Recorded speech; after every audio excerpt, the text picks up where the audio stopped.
Did I almost miss the timing on my own song? No, no, definitely not. Would never happen to me. Has never happened to me. Okay, hello.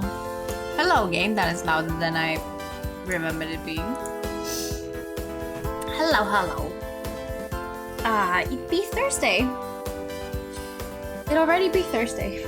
This week has passed incredibly quickly for me, and it's still making me kind of disoriented because it's like, why? It's almost a weekend again already. What do you mean? Where am I? Who am I? New stream time, yeah! Hi, that's me. I'm new. How are you here? Yeah, for trouble, make it double? Fuck yeah. Double the bisexual disasters. That's what we're doing. You done? Yeah, that's me! Yeah, I knew it. Don't believe me. Oh no. What can I do to prove it to you? I'm good. I'm good. I am better than I've been the entire week because it's promising to finally get colder. Like the entire week it's been 32, 33 degrees, and now there's like storm announced that at the latest is supposed to hit on Saturday, and then next week it's only going to be like 18 degrees, which is obviously going to be such a massive change that I'm probably going to be freezing again, but I'd rather be freezing than hot. What you knew? Say something only the real new would know.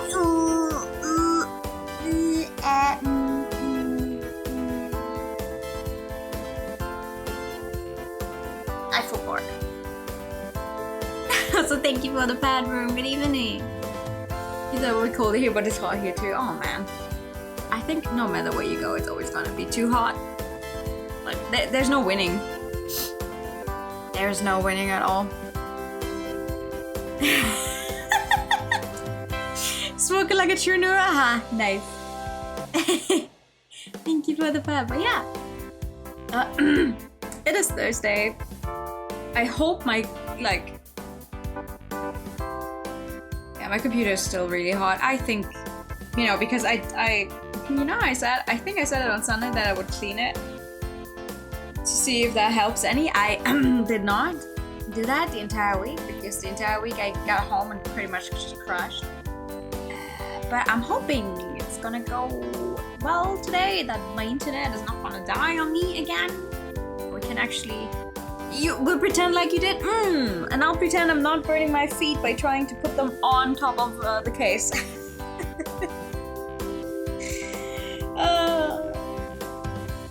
But yeah, last time we got started with Trouble Comes Twice.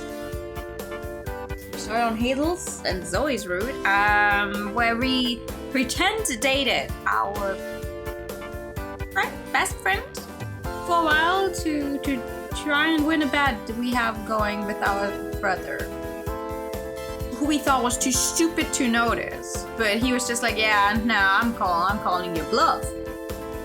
So now we're not fake dating anymore, and we definitely don't have a crush on the first friend. Nah, that wouldn't happen. No, right? That would not happen. So funny to me because the entire day today, like in the morning and when coming to work and also going back home from work, I've been reading a fanfic that also dealt with fake dating. So, and I am still not done with it. It has 60,000 words. I'm almost done. I'm almost at the end. I'm right at the part where one of them breaks it off because it was only fake, right? But so that's good. That's great. The good thing is it has to have a happy ending because I always make sure I don't read stuff that has a angst or no happy ending tag or whatever. It's like, yeah, no, this is good. This is good. They gotta end up together. I hope. Thank you for... Hi! Welcome in.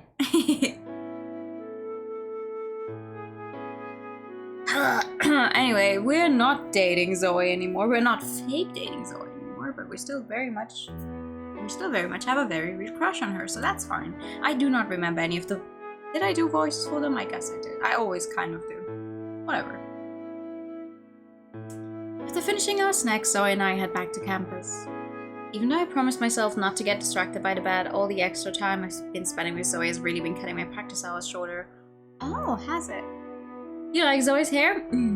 She dyes it really often as well. We did see 2 different hair colors on her in like back flashbacks already.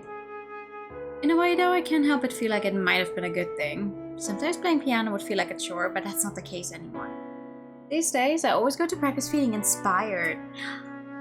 Many years ago, I wanted to learn how to play the piano, but then I thought to myself, oh no, they always say that you have to grow up playing the piano so your fingers like grow in a certain way. And then I gave up on that dream. Girl, hey! Hey, Zoe! A random girl approaches us with a bright grin. I don't recognize her, but I'm not surprised I don't. Other than myself, Zoe seems to switch friends every month. Oh, hi! Hey, what's up? Nothing much, honestly. How you doing these days? Should be the one asking you that. You never go out with us lately. Zoe's eyes briefly flick over to me. I've been a little busy. The girl follows her gaze. Oh, I see. Is this a friend or a special friend? I'm just a friend. But you're blushing. She could at least hesitate a little. You know, I actually have time to hang out right now. What? You do? Do you? I can choose whichever one I want. No, it's her life, it's her life. She can do what she wants. I keep quiet, letting them continue the conversation. It's none of my business that Zoe's planning to skip class. I'm done for the day, so right now would actually be perfect. Let's go to a cafe and catch up. Sure. See you, Hayes. Nice to meet you. Without waiting for my goodbye, they're both gone, chatting excitedly as they stroll down the hallway. Would you believe me when I say that I've never in my life skipped class? I should be used to this. This was how it used to be before the bed. I spent most of my days practicing and Zoe spent most of her days socializing. We'd hang out frequently, but we weren't glued to each other's hips. Still, it was nice having her around all the time. I hear nothing from Zoe for the rest of the day. Or the rest of the weekend following that. Yeah, no, never ever. Never ever, because I couldn't figure out how you're supposed to do it with the way our school system works.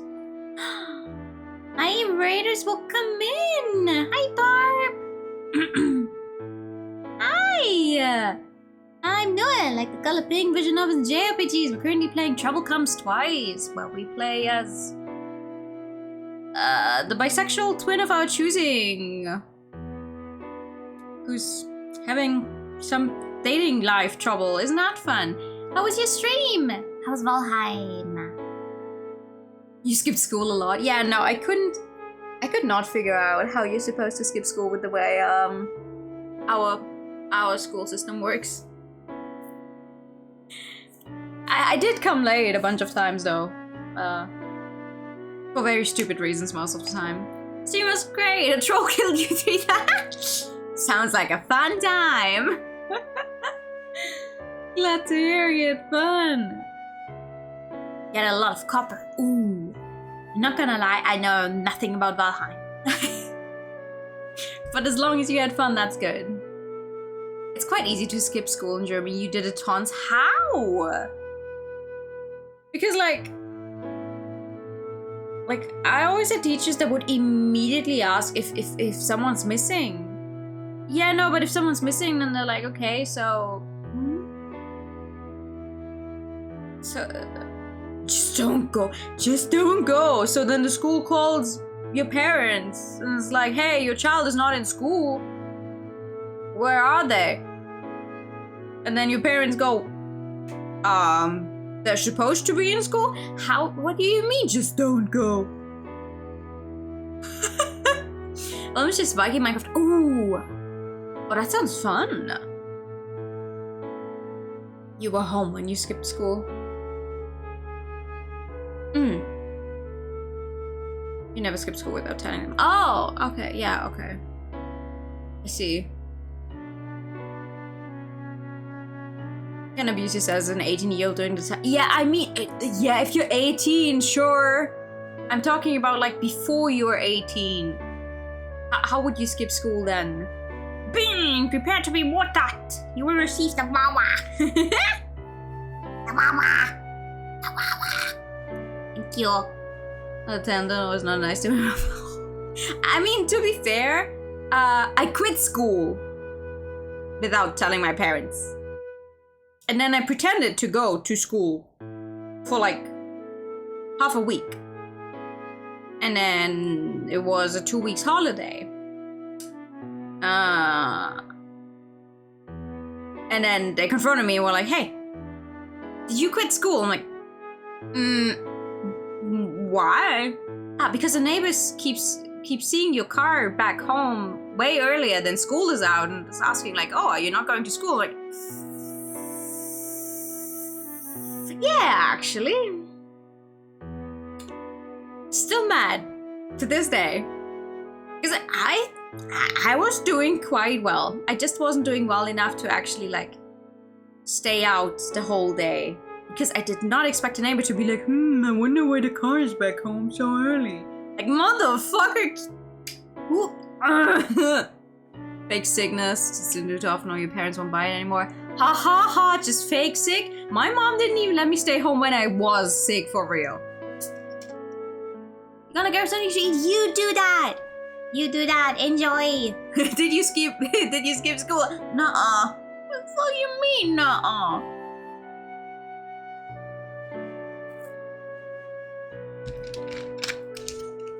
I mean, technically, I guess I skipped class by going to the sick room sometimes during school. I was like, yeah, no, I'm not feeling well. Can I go sit out? But that was boring as hell because you were not allowed to do anything there. Also, they had cameras in there, which I don't think is quite legal. And if you moved a little too much, they were like, oh, you don't actually seem sick. Either you go back to class or you go home. I was like, okay. And you sprained your ankle. Man. That's fucked up. But we're all out of school now. We will not remember school. We hate school. We go help this disexual disaster? Oh, fuck. Yeah. When Sunday evening crawls around, my heart starts to swell with concern. Screw my pride, I'm going to text her first. I type a quick message asking her how her weekend's been and press send. Zoe's always on her phone. I'm sure she'll reply any second now. In college now, you willingly say that. I know. I do not want to go back to school. I don't think there's anything in the world that I want to learn so badly that I'd willingly go back to. Legitimately. So thank you for that, Rita. Anytime now. Okay, so staring at my phone until whenever she texts back is probably not the best idea. I need a distraction. I grab my laptop, turning on a random anime I've watched at least a dozen times before. Which one? All I have to do is relax, and before I know it, she'll have texted me back. I hope. I wait for a few minutes, determined that I hear a familiar ding any second. Ooh, you don't have your phone on mute. Ooh. It never comes. Maybe I don't have my volume turned on. I reach for my phone to check, but other than a couple of notifications from social media and some random apps I rarely use, there's nothing. Why isn't she texting me back? Who's not texting you back? Raising my head, I spot a very confused dad standing in the doorway. Did I say me? I meant my friend. What happened to your friend? This girl is not texting my friend back. Oh, I see. That's rough. I hesitate. Dad, can I ask you something? Of course. Dad eagerly nods his head. I was a pretty independent kid, so it's not unusual for him to get excited whenever I do open up about things. Sit. I pet the seat next to me in the bed, which he quickly takes. So, what's the matter? Just to be clear, we're talking about my friend. Transvestite lesbians! actually bisexuals, but I like your enthusiasm.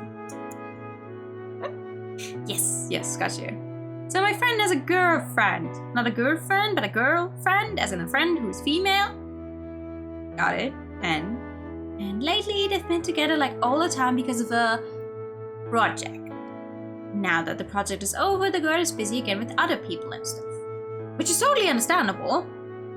But my friend can't seem to move on. And my friend's not sure why they feel that way. Do you have any idea why that could be?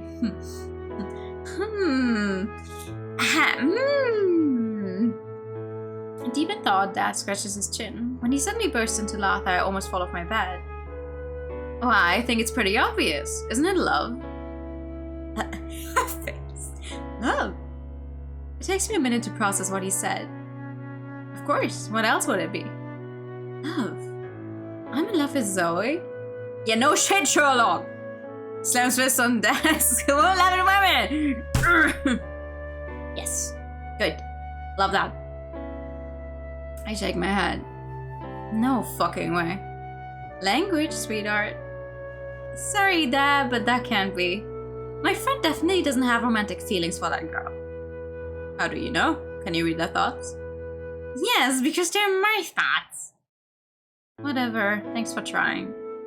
No problem, kid. I'm happy to help you. My bad, not you. Your friend. Sad musician. I'm kidding. I mean, no, she's been aware of that. Like, when Zoe moved in, you weren't there for that, you couldn't know. But when Zoe moved in, she's our neighbor. When Zoe moved in this summer, they've not even been neighbors for that long yet. She had a crush on her already. She was like, oh yeah, I'm over that. And then they fake dated for a week, 2. Now it's like, no, this can't be love. I'm just weirdly jealous of everyone who gets to spend time with her and her not making me her top priority again. Gee, I wonder what that could be. Dad, just go. That's why sheepishly giving my shoulder firm yet gentle squeeze. Don't stay up too late. I'm seriously going to lose my mind at this rate. Maybe I should go for a walk to try and clear my head. After several minutes of second guessing and contemplating, I decide to go out after all. Before I can get anywhere though, a familiar figure comes into view. I find it extremely hard, but definitely not in a gay way. I'm totally over the crush I had. Yeah, and when we fake dated for a while and held hands and almost kissed, that definitely did not make my stomach flutter or anything. Nah. This was all just to win a bet against my brother. Ha ha ha. Ha ha ha. Sorry, I'm just in love with the movement here. Ha ha ha.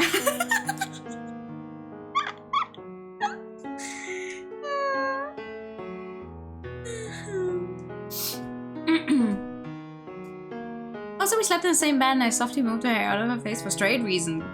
And I definitely don't think about how cute and hot and everything at once she looks when she's only wearing sleepwear and she...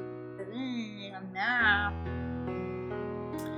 Zoe's standing out on her porch, leaning against the door, almost as if hesitating on whether she should leave or stay. Zoe quickly wipes her eyes with the back of her sleeve and forces a smile. She's trying to put on a brave front, but her voice still trembles when she speaks. Hey, what's up? Oh no, what's happening? Prepare for trouble and make it trouble. Honestly, whoever came up with that one first, I hope they get everything good in their lives because it's so iconic.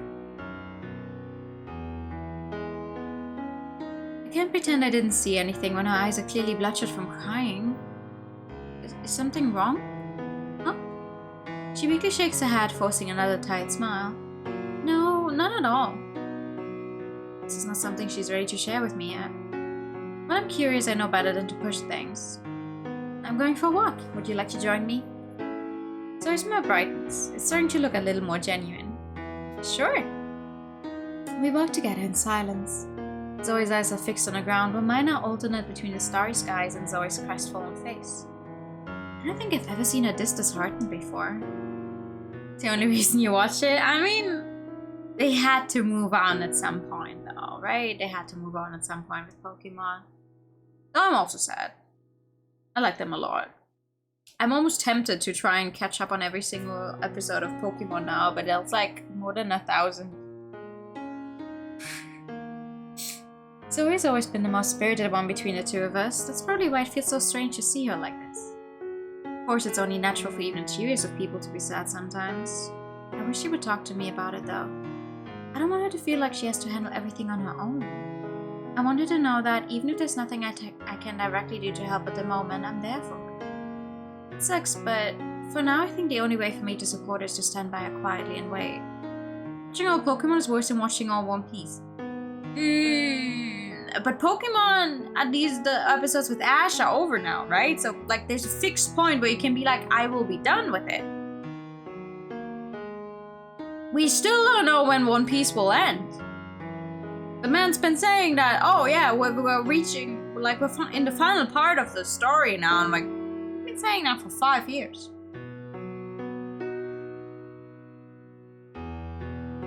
Like,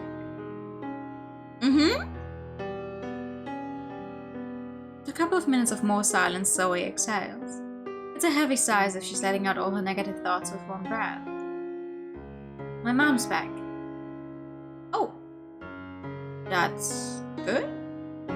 When I say that, it's obviously not a good thing if she's upset. I mean, it's a kid's show. One Piece has a good amount of filler episodes as well. Though I can't say I ever skipped any. I think when I still actively watch One Piece, I think I just watched every single episode. No, actually, I did start skipping filler episodes like right before the war, because I was so upset that I was like, I want to see what's gonna happen with Ace and everything, and I started skipping fillers, and then I never watched the One Piece anime again. Episode numbers a single piece of plot progression. Yeah, but like it's a Sunday morning kids show. Of course, it's gonna be a bunch of filler. I clear my throat, hoping I can still redeem myself. Or is it not good? Zoe shrugs. It's not a bad nor good. She didn't say anything wrong. She didn't really say anything at all. Yet that's exactly what bothers me. I haven't seen her in weeks, but she could barely give me a hello. She didn't even bother telling me she was going to come back. My voice is still trembling, but it's no longer sad. It's frustrated. Angry, even. It's like I'm not even her daughter. It's like I'm just another decoration to make a pretty house look a little less empty. And now she's even saying she wants me to come with her to this stupid business trip she has to attend tomorrow. When am I, her accessory? She laughs bitterly, tears full of frustration cling to her dark lashes. Worst of all is that it's not like this is anything new. It's always been like this. I mean, I just used to think things weren't bad before she divorced Dad, but on second thought I was only less lonely because Dad worked from home. She wasn't any more present than she is now. I don't know, maybe I'm being dumb. I don't know why I keep getting my hopes up when I know I'm only going to be disappointed.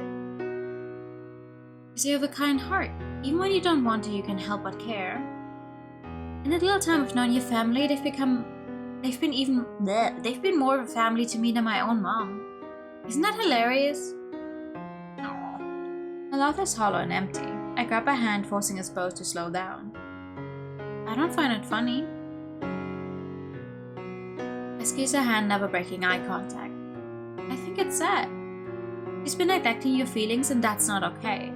I won't lie and claim I can relate to what you're going through, but I'm here for you. My words might not help much, but my heart is with you.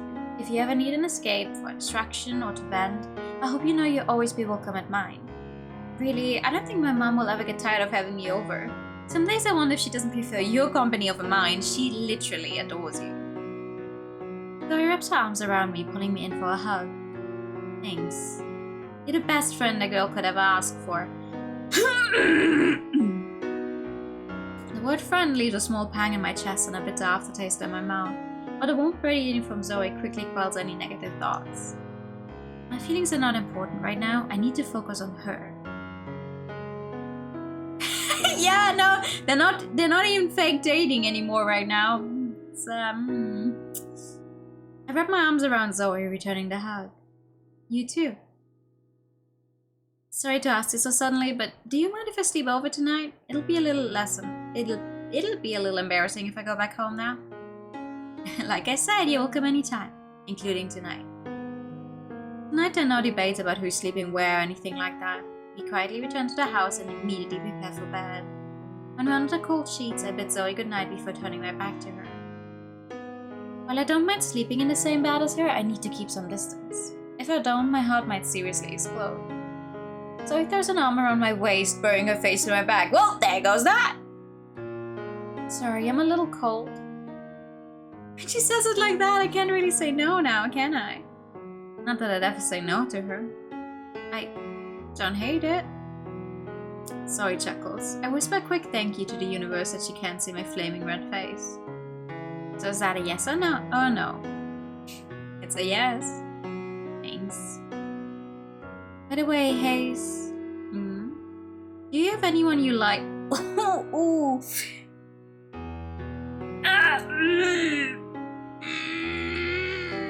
I don't know. I don't think so. What about you? I don't know. Maybe. I want to ask who it is, but I can't bring myself to do it. It's probably better not to know. Why did you ask? Oh, just because of the bet. Just wondering if you found someone to date for real yet. Not really. Too bad. I breathe out. Going to sleep now. Good night, Z. Zoe's eyes softly. Yeah, okay. Good night. Oh, you're so stupid! You're so stupid. Never in my life have I seen a scene where person A asks person B, hey, do you have anyone you like? Not be in fucking love with the person they're asking. Never once in my life. Like, it's literally always the case. It's like, hey, you have anyone you like? Oh, Yuki, listen, you don't figure this out. I mean, I can figure this stuff out in fiction. I don't. She's like, euphoria for you. Thank you for the pet, Akira. Good evening. When I wake up the next morning, the sun is already high. A quick glance at the alarm tells me that it's noon! Boss fight in Baldur's Gate? Oh, did you win? You do Zoe in this situation 9 out of 10 times. You see no any exception in real life and fiction both?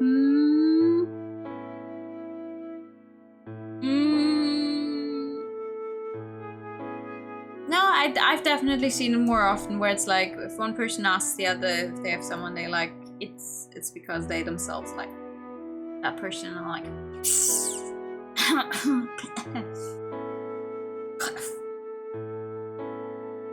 Hi. So I'm seated on the edge of my bed staring at the wall. When she notices I'm awake, she grins. You be zooming today, that's okay. Questionable decisions? Fuck yeah. That's the fun part. Morning, sleepyhead. How'd you know I'm awake without even looking at me? A woman's intuition. The sheets probably rustled because you moved. Plus, the entire neighborhood probably heard that yawn. I will. I fling a pillow at her. She loves narrowly dodging it. Hey, you should come with me and my mom today. For the business trip thingy, I mean. Aw, okay. My condolences?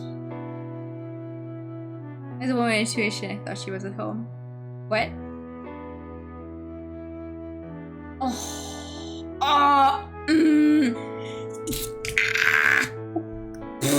Okay, good job, me. What the fuck did I press to make the game not full screen anymore? Yeah, no, I got it after thinking about it. Why did it...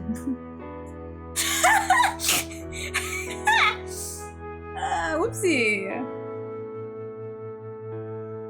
I reacted so hard to the pun that I accidentally turned the game to windowed. So you're going? She shrugs. It's not as if I have a choice. Who knows, it might actually be fun. Mom's gonna be busy with meetings and apparently it's near the beach. I need some new photos for this project I'm working on. I could really use a model. Project? Oh, didn't I tell you? No. Oh, I didn't tell you. I've been working on it all weekend. So that's why you didn't text me. You were waiting for me to text you? Maybe? Aw, that's so cute. She squishes my cheeks together. We're selling stuff at this charity fundraiser we're organizing. My contribution is photos, and what else would sell better than photos of your gorgeous face? Yes, my face is pretty great. So you come? She releases my cheek, stroking my right cheek gently before her hand withdraws.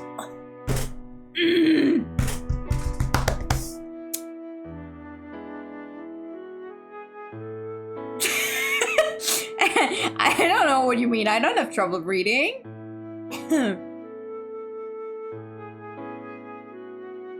Minus 15 HP to the desk. Fidelity. Looking into her hopeful eyes, I know there's no way I could possibly refuse her. Yeah, right. The cheek stroke. Oh, the things I do for you. A car that has a puzzle piece in the center. That is funny as hell. I would drive a car with this, definitely. I don't know what brand that is, but I would drive it. When I agreed to go on this trip, it slipped my mind entirely that Zoe's mom would be a part of it. I've only met her a handful of times. The only time I've exchanged more than a word with her was when I first moved in next door. I hope you don't mind that I'm here too, ma'am. I know it was sudden. Of course I don't mind. Whatever Zoe wants, she gets. I don't comment on her odd choice of words. The rest of the car ride is awkward, to say the least. Zoe and her mom only exchange a few polite words when needed. At least I get to be close to Zoe. It's an SUV that could rival a monster truck. I mean, I would drive a monster truck. It sounds like I would like to experience that for funsies. It's pretty great. Perhaps in an effort to avoid conversation with her mom, Zoe brings out some of her favorite photos for the project to show me. The girl we ran into in the corridor the other day is featured in a few of them.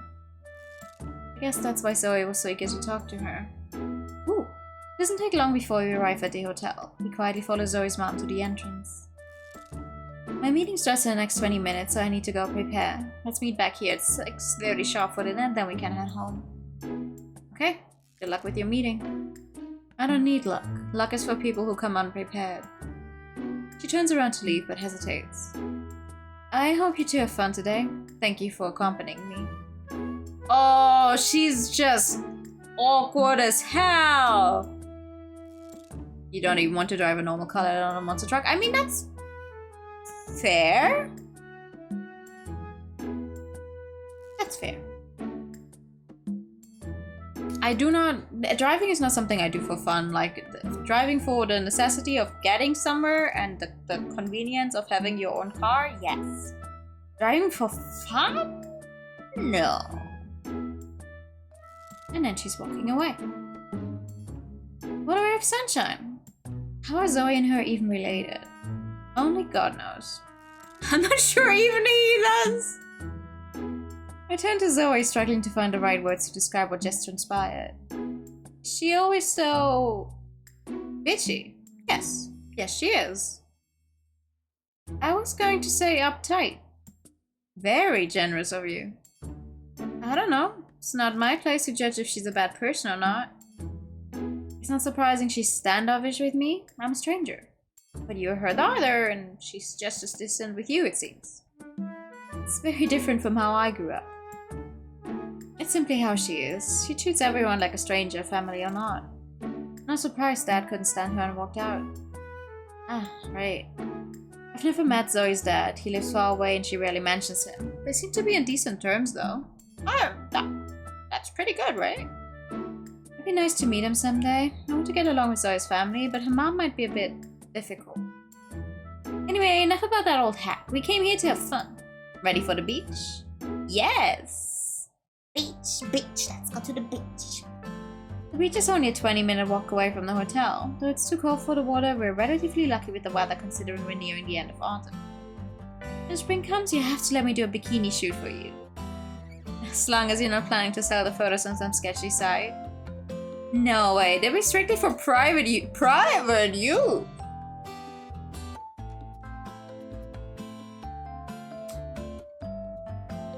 Private use? She winks at me and I groan, shoving her gently. You're so gross. It's because you make it too easy.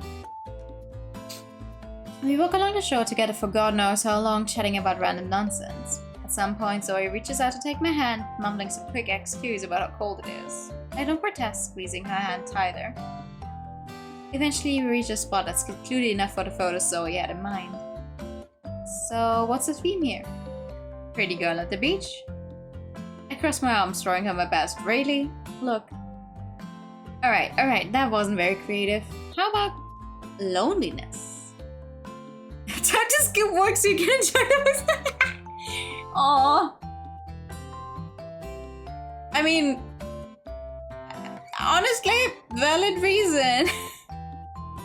I can do that. Keeping my expression solemn, I look out over the water. My head turns so that Zoe can only see half of my face. We continue like that for a few minutes. When Zoe gets warmed up, she also gets more comfortable directing what poses I should take. My body slowly gets less stiff. Or at least, so I think. No, you're doing it all wrong. I said pensive, thoughtful, not depressed. Eventually I can't take her commands anymore and my temper explodes.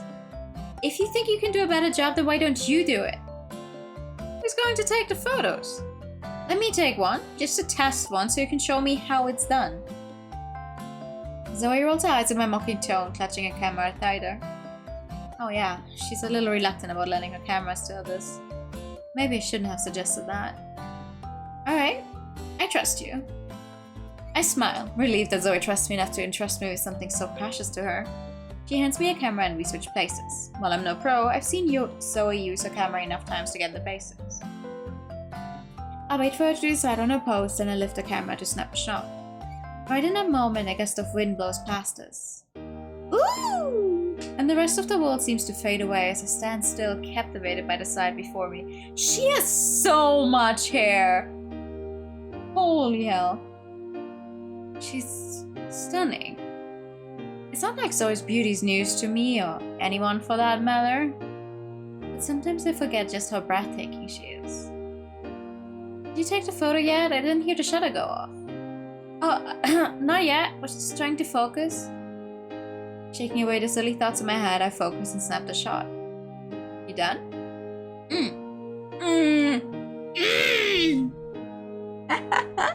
Took you long enough. She turns to my side, reaching for the camera. She took 1,000,000 photos in her mind, yeah.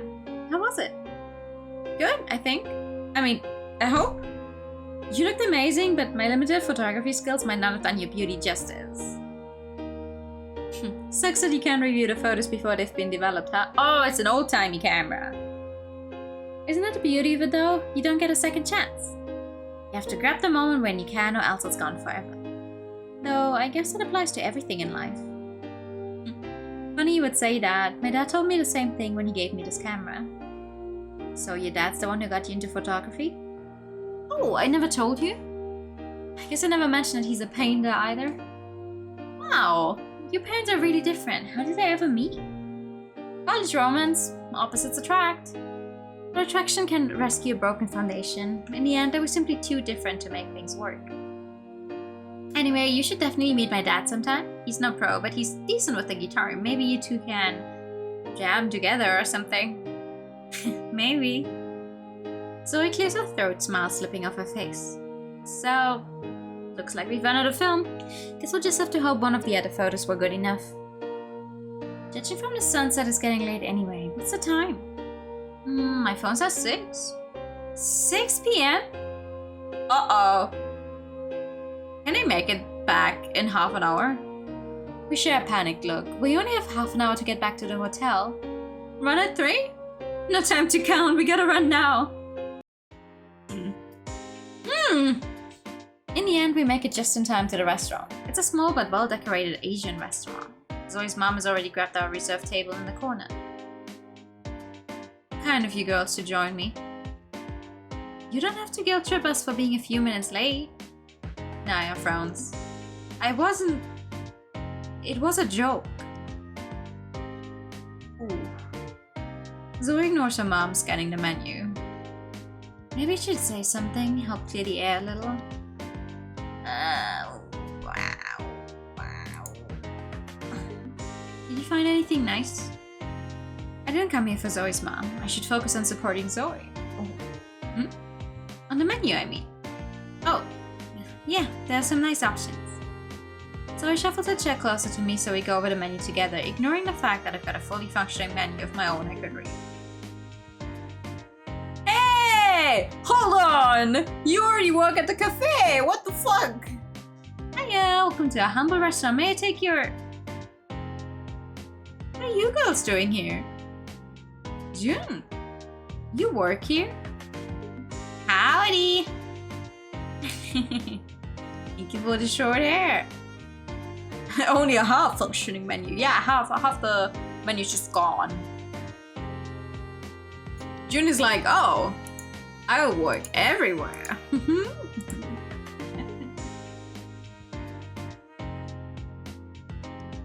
Now, I'm the owner of the hotel. Huh? Yes, of course I work here. That's why I'm wearing a uniform. Thank you for the pet. Anthony Empire.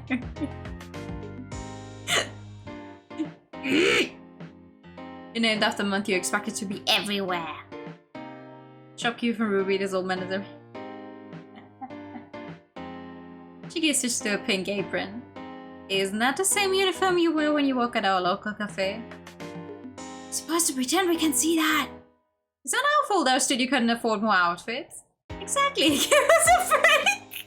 Yeah, give us a break!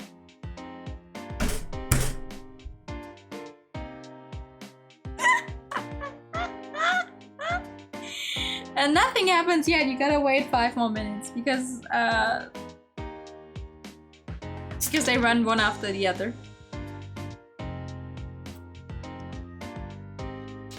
If you want both of these at the same time, you gotta go for the cursed. A uniform is a uniform. Yeah.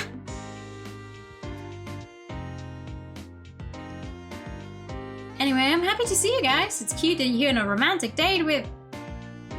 Her gaze hovers over Zoe's mom. I'm Zoe's mother, Naya. Of course, I can see the resemblance. So you're introducing each other to the other's parents. That's adorable. June, we're not dating. She winks. Uh-huh, I'm sure you aren't. Seems our fake dating plan worked on someone at least. Anyway, may I take your orders? Putting on a professional mask, as professional as June can be considering her natural demeanor, she quickly notes on our orders and then leaves. The rest of dinner passes relatively peacefully. Few words are exchanged and the awkward atmosphere remains, but I try my best to focus on the good food. Zoe and her mother seem to do the same. My feelings regarding Zoe's mother are still mixed. I can tell that she's trying to put in some effort to get to know me and please Zoe. Whether Zoe's consciously realized it or not, she also seems to appreciate the effort. Today's is June because of Carol. I am passing away. I'm dead. Dying. Cursed naturally, the bunny kind of vanishes.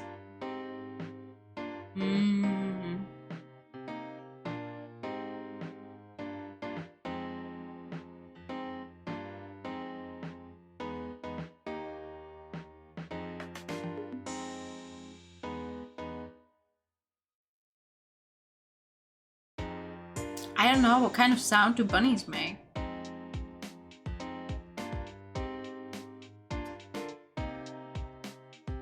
Oh, yeah, I don't... Well, hold on, I'll show you. I don't have a thing set up where all of them would be up at the same time, but that's what it would look like. I also fucked up everyone's redeems now, timing-wise, so that's gonna be fun. Oh yeah, for sure it is. It's just I haven't set up another command that would actually combine all 3 of them, so.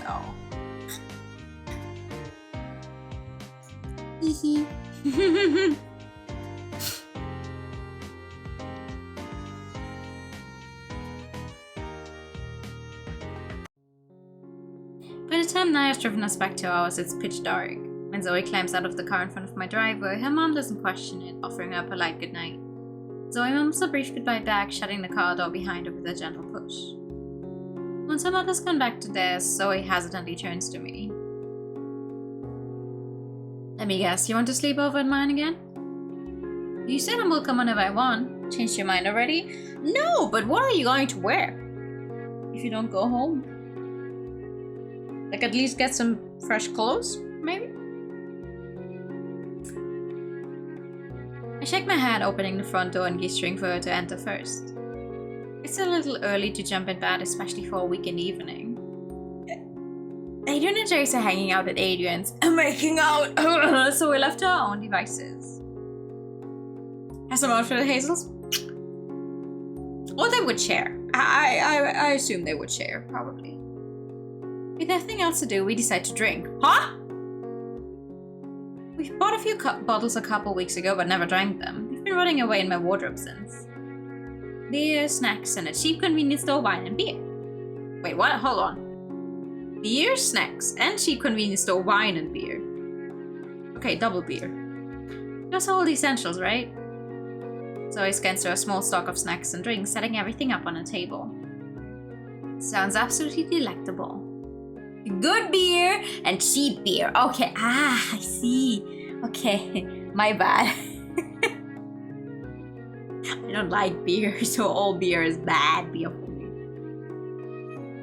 Don't be such a downer, let's play a drinking game. Are you trying to get me drunk?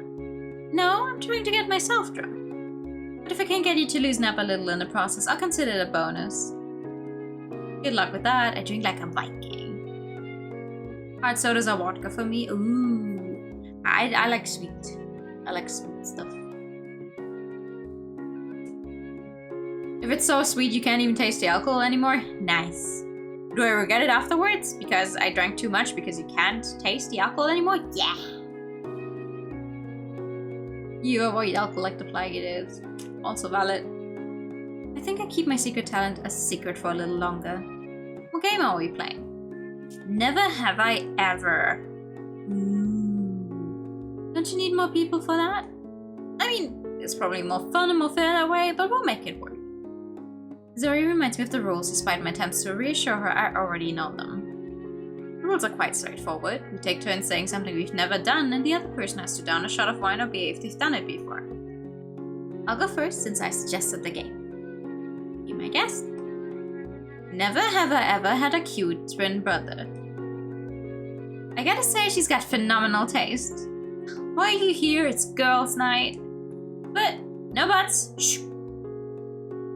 I'm waiting. Wait, hold on. You have to drink if you've done the thing, or it's true. So like, she does have a cute twin brother, so she would drink, right? Yeah. Cute twin brother's an opinion. I mean, I like his design. If she keeps calling herself Hazel doesn't think he's cute. No, but Hazel has admitted that he is pretty because they share the same face. And she loves her own face. So I'd say she has to drink.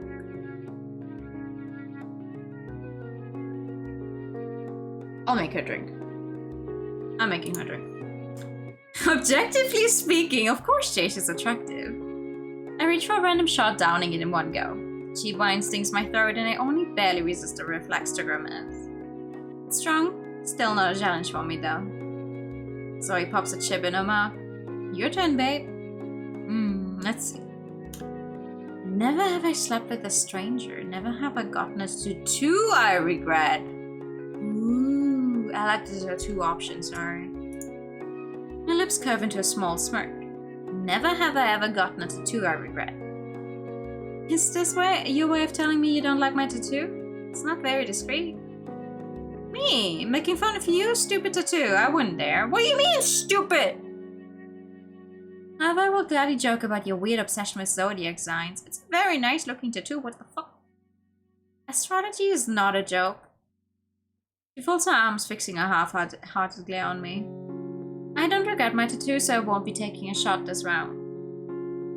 Alright. We continue playing for a couple more rounds. We both take several shots, but while I barely feel a thing, it doesn't take long for Zoe to hit her limit. In fact, it looks like she hit her limit 3 drinks ago. I think that's enough for tonight.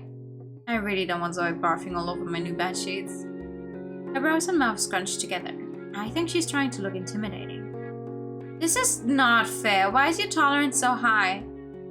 He runs in the family. Should have figured your dad's huge. Dad, despite his size, is actually lightweight. I inherited my alcohol tolerance from Mom. She can easily outdrink people thrice her size. Have mercy on those who dare challenge her to a drinking contest. Ooh. I'm so jealous. Zoe's not even listening to me anymore at this point, kicking her feet around in random directions. I narrowly avoid her spontaneous attacks. What are you doing? I'm exercising. And you're exercising because? Why not? But why? Why not? Okay, I think you need to sleep this off. No, I don't want to. It wasn't a suggestion, it was an order. No, you're not my mom. You're not my mom because I actually like you.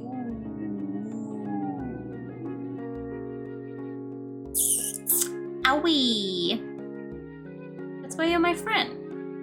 A really pretty friend. Zoe giggles, resting her head on my lap. So you're an emotional drunk. I've seen Zoe tipsy a couple of times before, but she's usually quite good at managing herself. Thank you for the pet. The woman for cuddling Hazel. She's the type to go out to dance and socialize rather than get wasted. Can I sleep here tonight? Your ties are so soft. Awesome. Thanks for giving me another thing to be self-conscious about. Don't be like that. It was a compliment. And while I appreciate the compliment, you still can't sleep on my lap. What? Oh, you're not listening? I said I think you're pretty. Everyone thinks I'm pretty. But I think you're super pretty. Everyone thinks I'm super pretty. Hazel, shut up! Oh! And you're really arrogant. Everyone thinks I'm really arrogant. What's your point? I don't know. I don't know if I should be honest with you or... Zoe trails off. I feel an indescribable urge to know what the rest of her sentence is. Oh, what? I don't know. I forgot. Typical. Zoe lets out another giggle. She cups both of my cheeks, squishing them together. You're so pretty. Yes, I know. I like you. Ooh.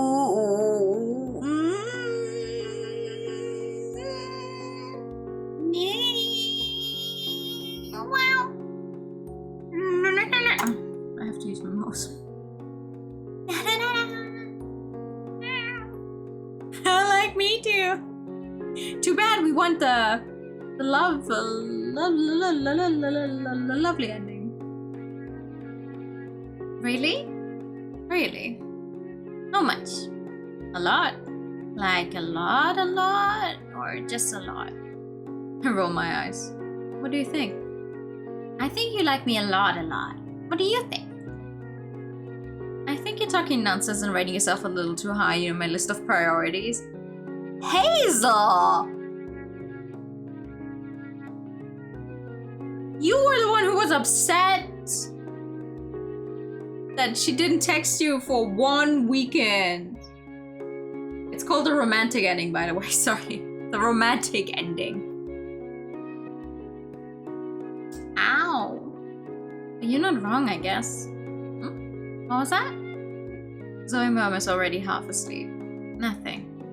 I stroke her hair, fiddling with her soft curls. Good night. After tons of nagging on my side and lots of whining on her side, I finally managed to get Zoe dressed for bed and tuck her under the covers of my bed. Once I'm certain she won't try and get back up again, I go get ready for bed myself. By the time I return to bed, she's deep asleep and snoring softly. Cute. I crawl under the covers next to her, and like the previous night, I keep my distance this time. It's best like this, safer for my heart.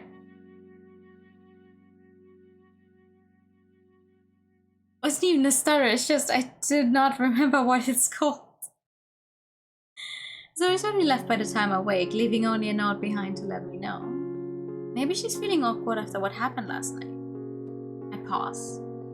No, Zoe's not the type of person to fuss over things like that. Unlike me.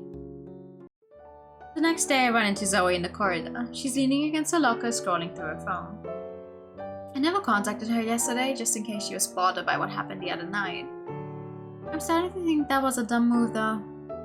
She probably doesn't even care. You gotta work, let me know if the gay is gay later. Okay. I shall send you the kissing CG we will hopefully get. Hi there, stranger. Zoe's hat snaps up to stare at me. Oh, hi. Did I scare you? Of course not. I don't really have time to talk right now though. I'm super busy these days with the charity project, you know, it's stealing like all my time. In fact, I have to go right now. Oh, isn't that a convenient excuse?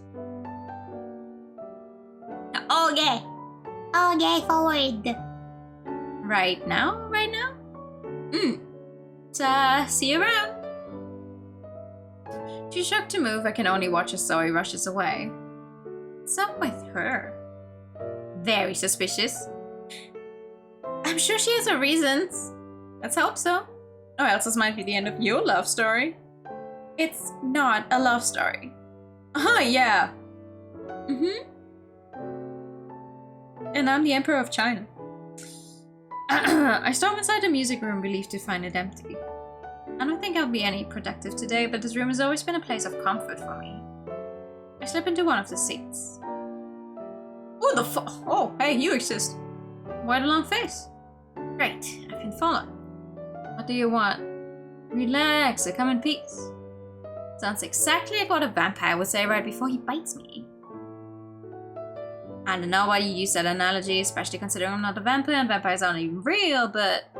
Sounds exactly like what a vampire would say right before he steps out into the sun and reveals he... sparkles. What do you mean, love? It's not love. Fuck off. Okay. What drugs are you on today? A little pill called I Want to Be Left Alone. Ever heard of it? Nope. Didn't think so. I guess you for Jace to sit. It might be nice to have someone to talk to. Even if that someone is the most annoying sibling in the world. You wouldn't want any other sibling. I can talk. I'm an only child. Jace claims a seat opposite me, bringing out a pen and notebook. Is this so official? I almost feel like a real therapist. Sorry, but since when do therapists hold sessions in music rooms? I'm a special therapist. I like to hold my sessions wherever my client feels most comfortable. Now, are you going to tell me what's wrong or not? That's a little passive-aggressive for a therapist. If anyone here is passive-aggressive, it's you. Okay, listen. I was seriously going to leave it be at first because I know you don't like talking about your feelings and all that crap, but with family and when you don't feel right, I feel a little off too. So you're only here because me being sad is inconvenient for you. You like to twist every single thing this guy says, huh? Aha! So you have been feeling a little under the weather. I knew it! You don't have to look so happy about it. Sorry. Believe it or not, I do care about you. As a brother, as a friend, as one person to another person who happens to have eerily similar faces. Get to the point already? I don't think I can handle much more cringe. If you want me to stop, you're going to have to tell me what's wrong. Fine. But if I tell you, you have to promise to let it go and leave me alone, okay? Unless you're planning something dangerous which I have to report to the authorities, my lips are sealed, I promise. I kind of like... Let me guess, you like Zoe? Yes. Wait, no! What I meant to say is that I like pretending to be her girlfriend, and I'm kind of disappointed it's over so soon.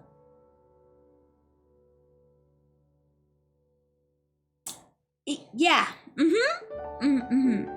Okay. Isn't that the same thing?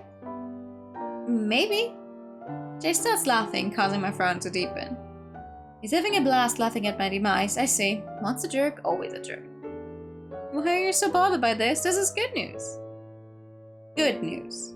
Yeah, you can get the girl you like and win our bet all in one go. All you gotta do is confess your feelings.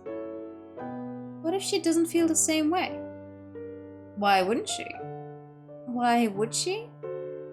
True, you're not very likable. This is not the time for jokes, Jace. But he's not wrong, though. I'm not joking. I punched his shoulder. Just kidding. Jace continues talking, simultaneously massaging the shoulder I punched. Though I've never confessed to anyone, I have been confessed to a lot, so I know it's not an easy thing to do. He never stops bragging, does he? It sounds cheesy, but isn't it better to confess and regret it than do nothing and still regret it?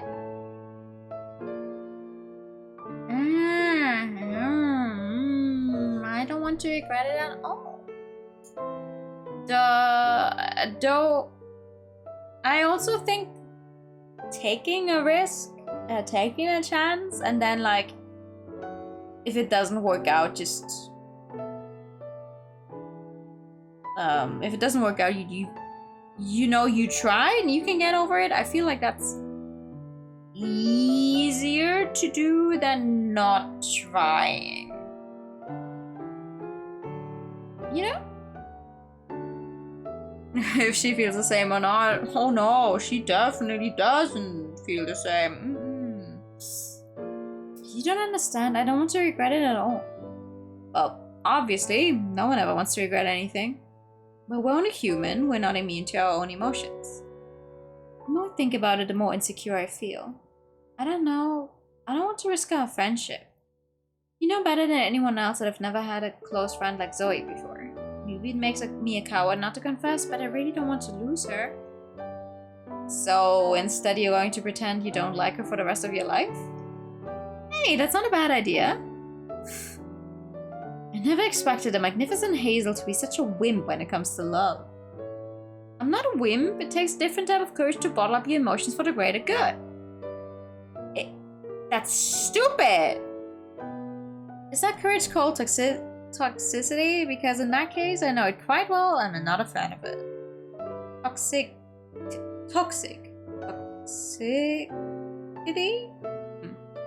That's wrong.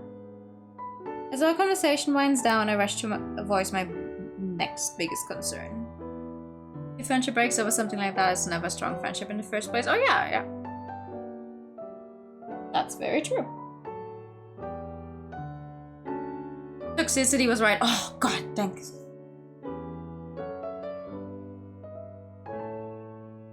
Because of both that, not regretting that noise, better to say something.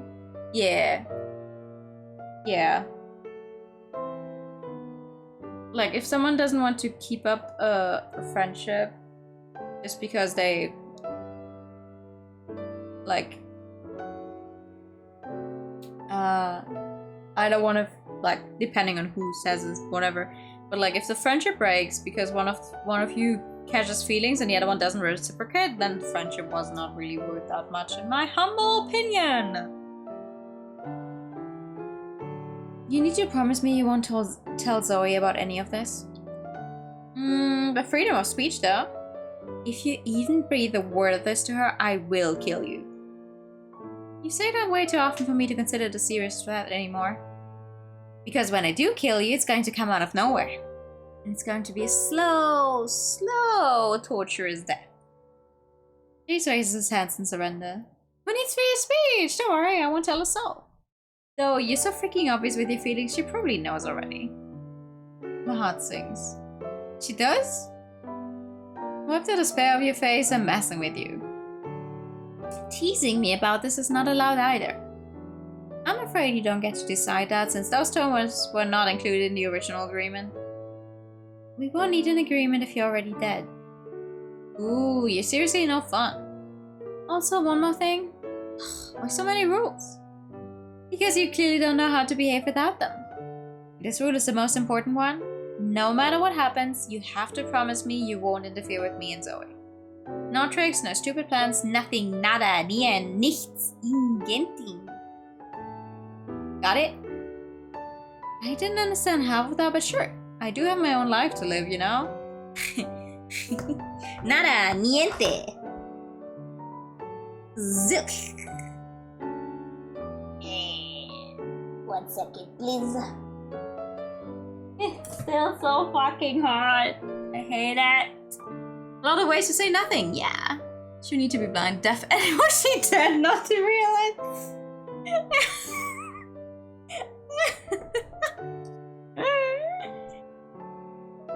You don't have your fingers in a cross behind your back, I hope? What? No way. Sorry, I'll uncross them. Thank you. You're a good brother. Sometimes. Chase grins. You're welcome, hazelnut. Never mind, I take it back. Oh, come on. I checked my phone for the time, frowning at the goofy selfie Zoe set as my lock screen a month ago. I told her I deleted it right there and then, but it's been weeks and I never did. It's only been a couple of days since our weird encounter in the corridor, but it feels like forever. It's nothing out of the ordinary that we don't have time for each other every day, but I can't shake the feeling that she's been avoiding me since that weird moment we shared when she got drunk. 0 texts, short greetings whenever we cross paths in the hallways, and no surprise visits or sleepovers. She hasn't even been out on the balcony. I don't understand. I can't remember doing anything to upset or offend her, but I must have. Why else would she avoid me like this? Had Zoe been anyone else, I would have confronted her and been done with it. But since it's Zoe, I'm always terrified of messing things up and ruining our friendship. Because it's Zoe, you should confront her and be open with her. What's the point of you just eating all of that up? God damn it. Swallowing my doubts, I reach for my phone to send a quick text. Something wrong with checking in on her at least. We're friends. It's normal for friends to worry. What's up? It's not casually enough. Happy belated French Fries Day! Ooh! Wait, when was French Fries Day? Also, Thank you for the resub, Baba. I hope you're good. I jump a little when my phone buzzes right away. She replied. Nothing much. What an informative response. My thoughts drift back to the conversation I shared with Jace the other day and a deep blush rises to my cheeks. Such an idiot. I can't believe I told her blabbermouth everything. You've no idea, don't ask me. Okay. Fair. Fair. Valid. I will not ask. July 14th. July 13th. Wait. Now you... Huh? What you... Stop! French Fries Day. National French Fries Day 2024 is going to be the 12th of July. Okay, but what was it 2023?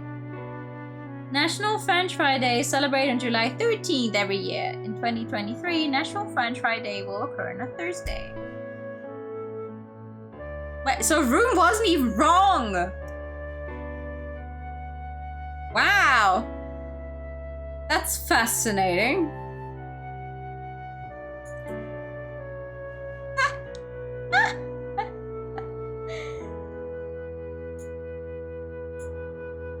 I chuck my phone aside. Thankfully, it lands safely on my pillow. You know what? It doesn't matter if Jace knows. It's not like my feelings for Zoe are anything serious. That means I thought you were just, you know, keeping the pattern going. It's very interesting to me that you were correct with it. It's only a small crush. Or at least it used to be. I'm not an emotionless person, but I've never liked having to rely on others, and so I learned how to control my deeper emotions early on in life. Even around Jace and my parents, I can be pretty closed off when it comes to this kind of stuff. No! I'm not saying you're always wrong. I just thought it was funny that you keeping the pattern going was correct. Google lied to you. Dun dun dun! Second Friday in July, so it wasn't July 14th, 23, or on 12th. Wow! All of you were right! Woo! Good job! But these days I can't even play piano properly. Everywhere I go is always constantly on my mind and I can't focus. Is this what it feels like to really like someone? I've never had a strong crush before, but I've had plenty of small ones. Happy-go-lucky athletes with cute smiles, cashiers with cute smiles, blue-haired girls with ugly Aquarius tattoos, and... I shake my head. That's it. I've gone insane. At least you're self-aware. When have I not been? Surprisingly often, but let's not get into that. You already look like you're gonna have a heart attack. With a defeated sigh, I fall back onto my bed. Who am I even trying to fool here? It's painfully obvious I like Zoe. Hey, she's learning! Apologies to Google overlords. Don't. They're gonna take over. Gonna take over soon. Also, sorry, 1 second before I forget.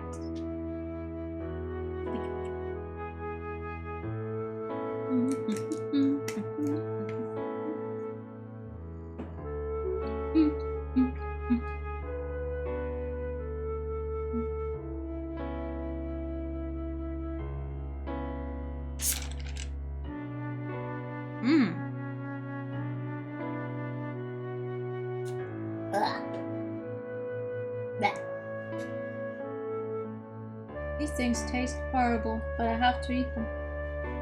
I keep forgetting to do it.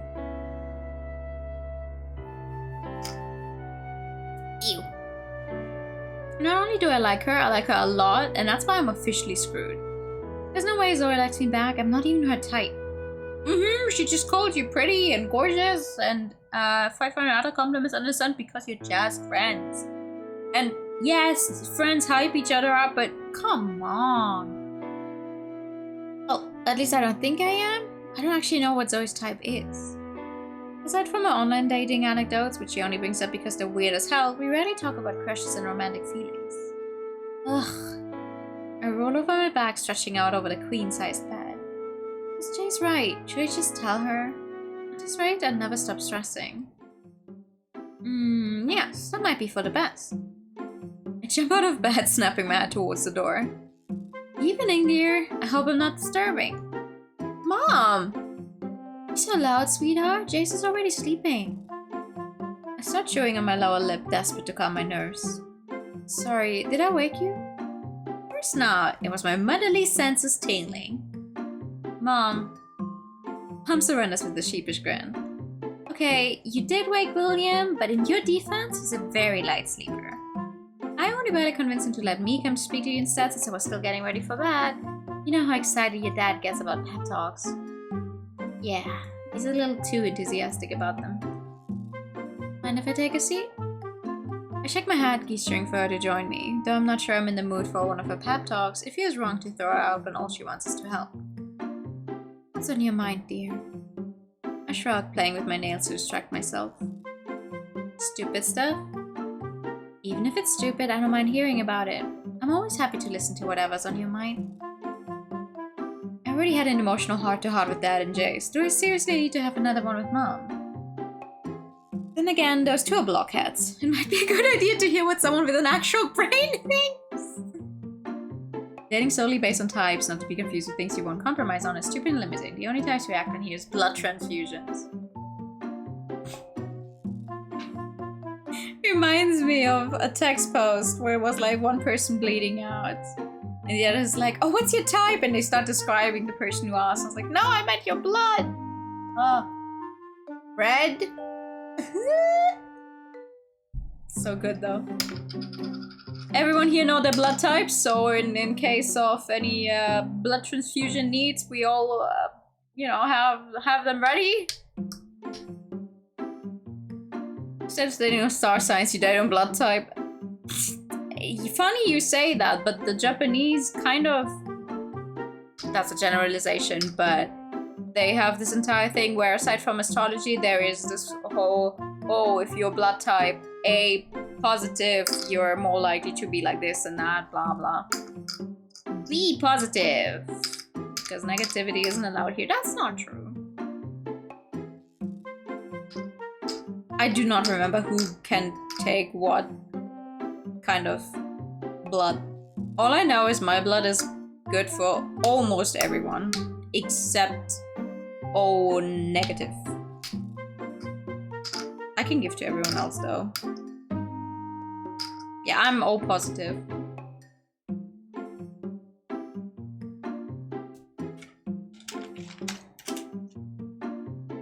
It's good for everyone. Yeah, almost. The rarest is O negative, right? And that's the one that everyone can get. But they can only take O negative. Meanwhile, O positive is almost good enough to give to almost like everyone else, but you can also only take. Oh my god, no, I don't remember. All I know is I know my own blood type, that's good enough. You are a very good listener. I am indeed. Just spit it out. Okay, I'm just going to spit it out. I'm listening. It's a little weird, but not super weird, just a teeny bit weird. Yes, I'm listening. Yeah. No matter what, you wouldn't judge me, right? Yes, I'm You're not listening. Sorry, I thought you were going to go on with that for at least a bit longer. I'm really listening now. Please continue. Everyone else is instead of giving it away. No, we share. In this house, we share. Also, I'm not a vampire. Everyone keeps saying that I'm a vampire. No, our mom's hot. Keep going. Yeah, you're right. Our mom is very hot.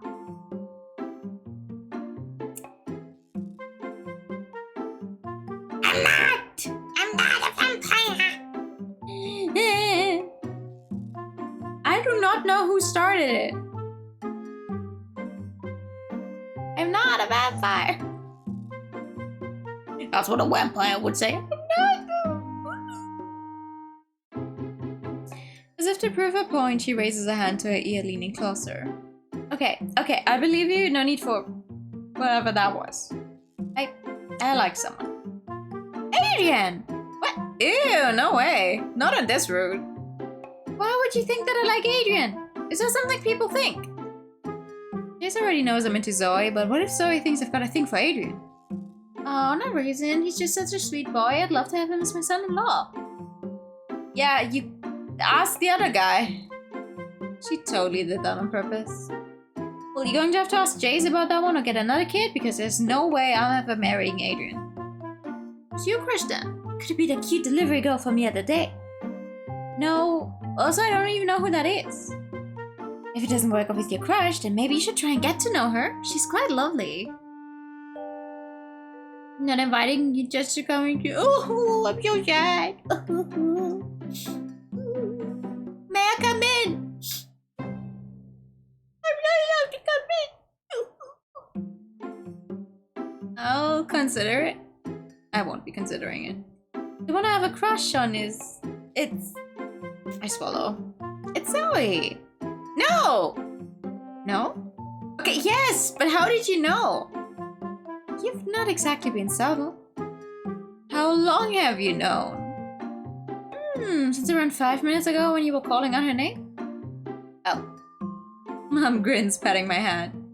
I think you make a wonderful couple. William adores Zoe too. You've got our full support. Can I come in? I don't know, can you? Once again, the vampire has been foiled by the English teaser's pedantry. Oh. Yeah. Thanks, but I doubt anything's ever gonna happen between us two. I thought you two were on good terms. That doesn't mean she likes me back. Sweetie, I still don't see the issue. If you don't know if she likes you or not, all you have to do is ask her and then you know. Easier said than done. What if she rejects me? Well, what happens if she doesn't? I'd be pretty happy. And what happens if you do nothing at all? Nothing.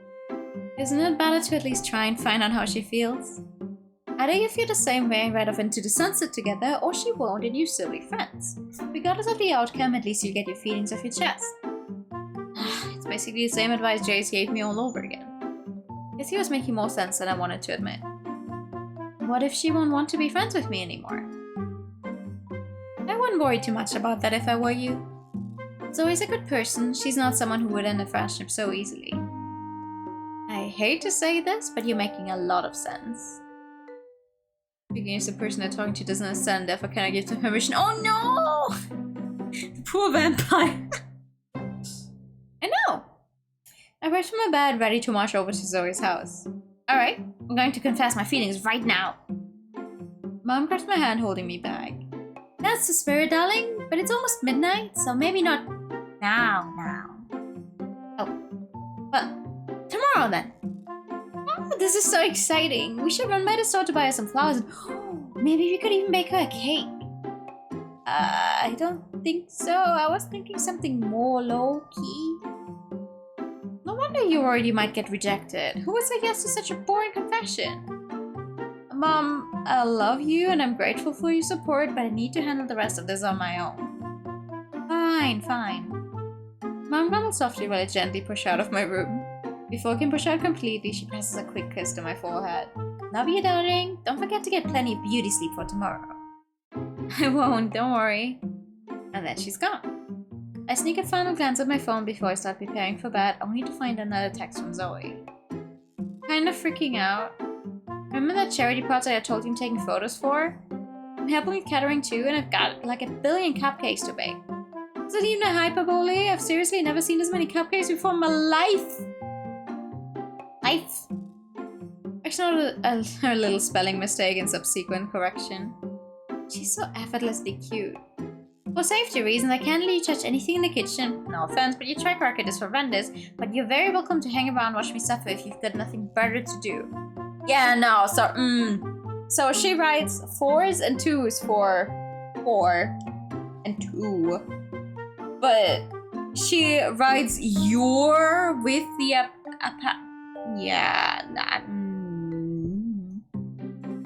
She wants to hang out with me. Maybe she really was just busy. There's no way I'd ever turn down a chance to watch you suffer. I do! I write you as you. And depending on the sentence, I also do both of them in the same sentence. Oh, now you're disappointed. All this. Yeah, she said my face. All this. That's not necessary. No, I do capitalize.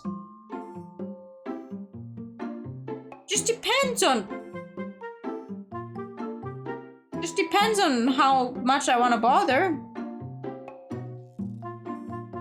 If I write German, I usually take care to write proper sentences to an extent. It's 2 extra letters, come on, yeah. So, you and you have different vibes. It depends on the vibe I'm going for. OMG, I already regret inviting you. Yeah. For me, they do. I don't know what you think when you read the messages, but if you're writing a solo you, it better be followed by a woo. You. Oh, I don't capitalize a U, a single U. That looks stupid. Gotta write it in small letters. See you tomorrow, Miss Saddest. See you.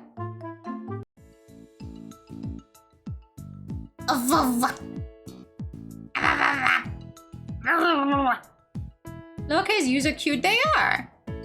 You get me. The next day, Dad drives us to the nearest supermarket. He gives us some space, nosing through the hardware section while he waits for us to buy what we need. In the car, Dad kept us busy with random chit-chat as usual, but now that he's left, it's so awkward. There's definitely something going on with Zoe. I don't know if it's related to me or not, but there's something. She's way too quiet.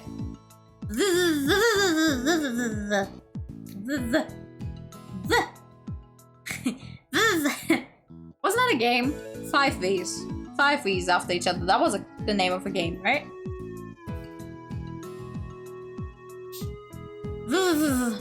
Oh, I don't like that.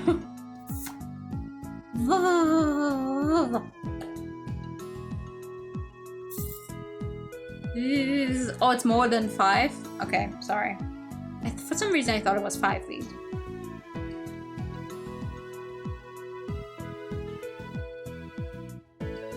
There's definitely something.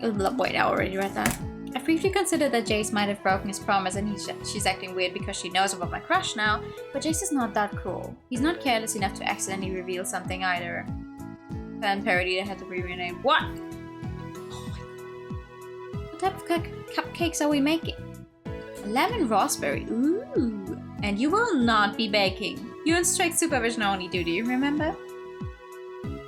AKA, you suck at cooking. Stay the hell away from my cupcakes, beauty. We all know that's what she meant. Anyway, you're both being super unfair. Cooking and baking are completely different things. Very true. Very true. I baked some fantastic gingerbread cookies last year. We all got food poisoning. We don't know if it was because of my cookies. You still in denial?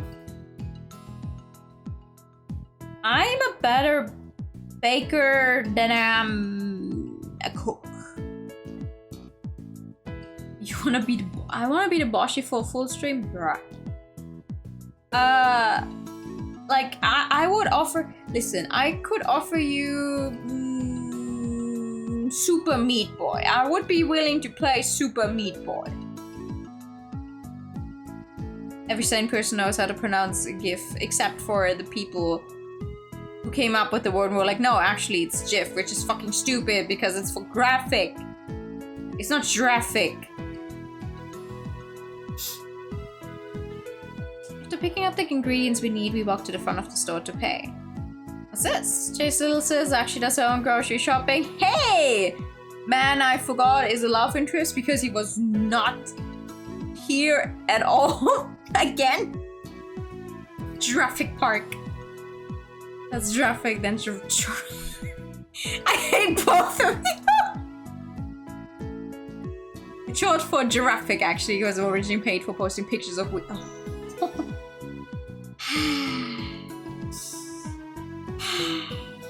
Deep breaths.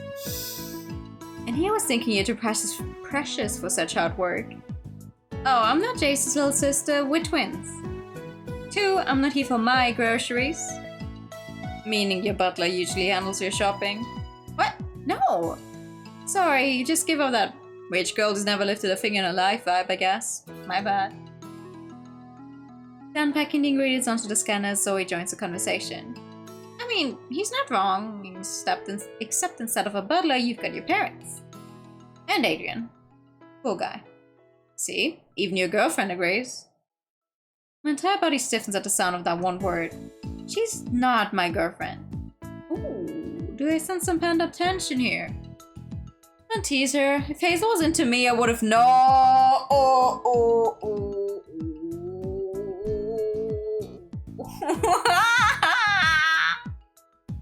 She wouldn't keep a big secret like that from me, right, Hayes? Right. Yeah, that's officially it. I'm never telling her how I feel. Though Cameron looks like he would like to continue the conversation, the line behind us is fortunately getting longer by the minute, leaving him with no other choice but to rush.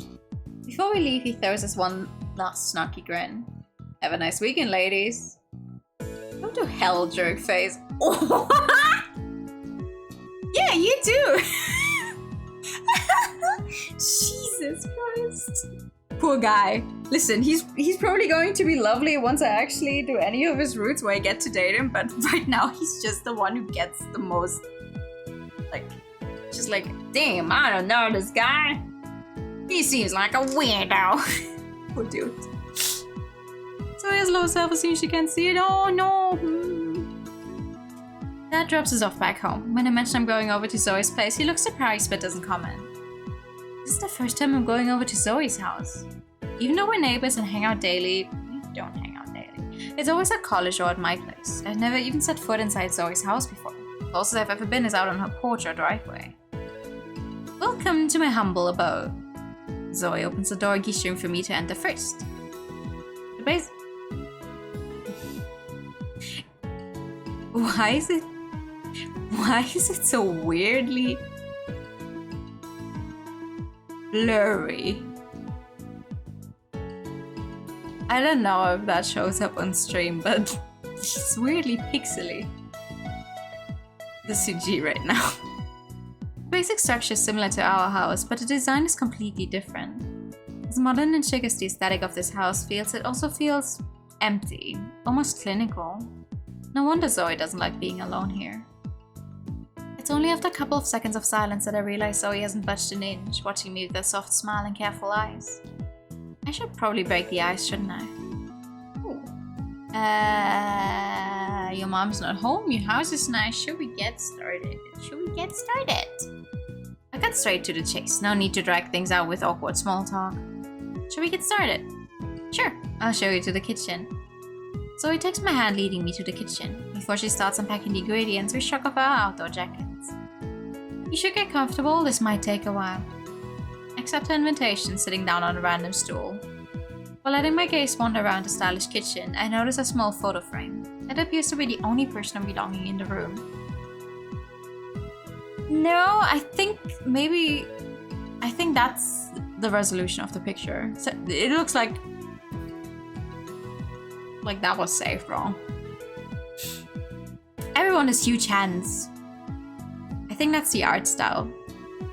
But it fits. I grabbed the frame, taking a closer look at the picture. Zoe can't be a day older than 12 or 13 in this. You used to wear braces? Ugh, don't remind me. Hey, I'm not judging. You should see what I looked like at that age. Super lanky with the world's worst bowl cut. Has there ever been a good bowl cut anywhere? I'm starting to think they're a myth. Anyway, now that you've seen one of my humiliating childhood pictures, I believe you owe me one of yours the next time I'm over at yours. You need to talk to God about updating your art style. Huh? We'll have to see about that. Sitting next to Zoe in the picture, there's a woman who can't be anyone other than her mom. I almost didn't recognize her because she's actually smiling in the photo. I guess she wasn't always so stiff and uptight. I put the frame back where I got it from, glancing around the rest of the room when I noticed a speaker sitting atop one of the countertops. Mind if I play some music? As long as it's not Beethoven. Classical music isn't just Beethoven and Mozart, you know? I know, there's also Chopin, Tchaikovsky, that Vivaldi dude, and what's his name again? Bach. Yeah, that dude. I shake my head, fighting back an amused smile but failing. There are other great composers besides them too. Many of my favorites are actually contemporary ones. Chopin! What's your... What? What? You had bigger hands, you could hold more controllers and do more games at once. I don't think that's how it works. But I believe in you. Maybe your hands will still grow. Okay, well, you're more than welcome to tell me about the mole one day, but right now I'd really love to listen to some good chart toppers.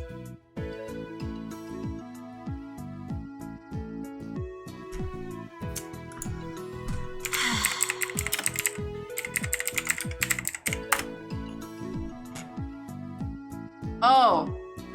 Chopin. Oh! Chopin. Chopin. Chopin.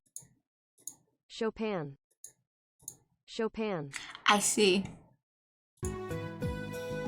Well, my bad. He's chopping in my burn. Sucks to be him. You believe he's appreciated? Oh yeah! I wouldn't know either. I think my hands are average sized. Chopin. Don't sell it on PC, replace Chopin.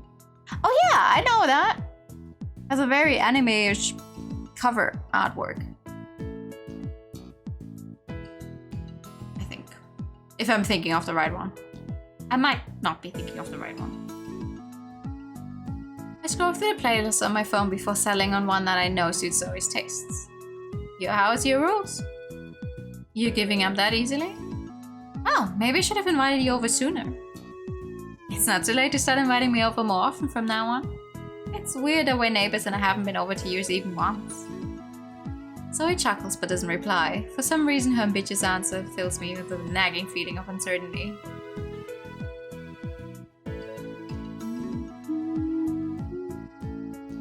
Haha. That's because you have very tiny hands, Flo. Teeny tiny itty bitty hands. So small. I was excited about coming over here, thinking I might find out more about Zoe, but all I'm getting is more questions. Want to play a game? Sure, what game?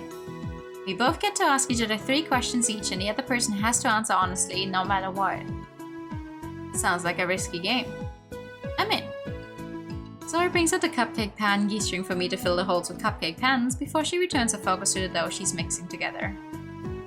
It's the only task she trusts me to handle. I'll give you the first round since this is your house. Okay, just give me a second to think. Okay, I've got a question. Who was your first kiss? Straight to the childhood love questions, huh? Of course. Still big enough to eat a gremlin? Yeah, we'll see about that. Need to bully me like this, being bullied is a streamer's job. Ha ha.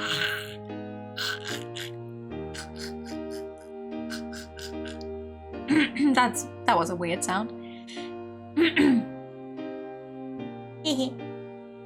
I already know what your love life looks like these days. It's pretty dead, no offense, but I have no idea what your past was like. Any particular reason you're interested in my love life of all things? Nope, it's totally random. Now, I believe you owe me an honest answer. Who was your first kiss?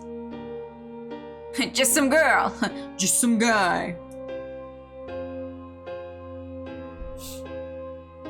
Some guy.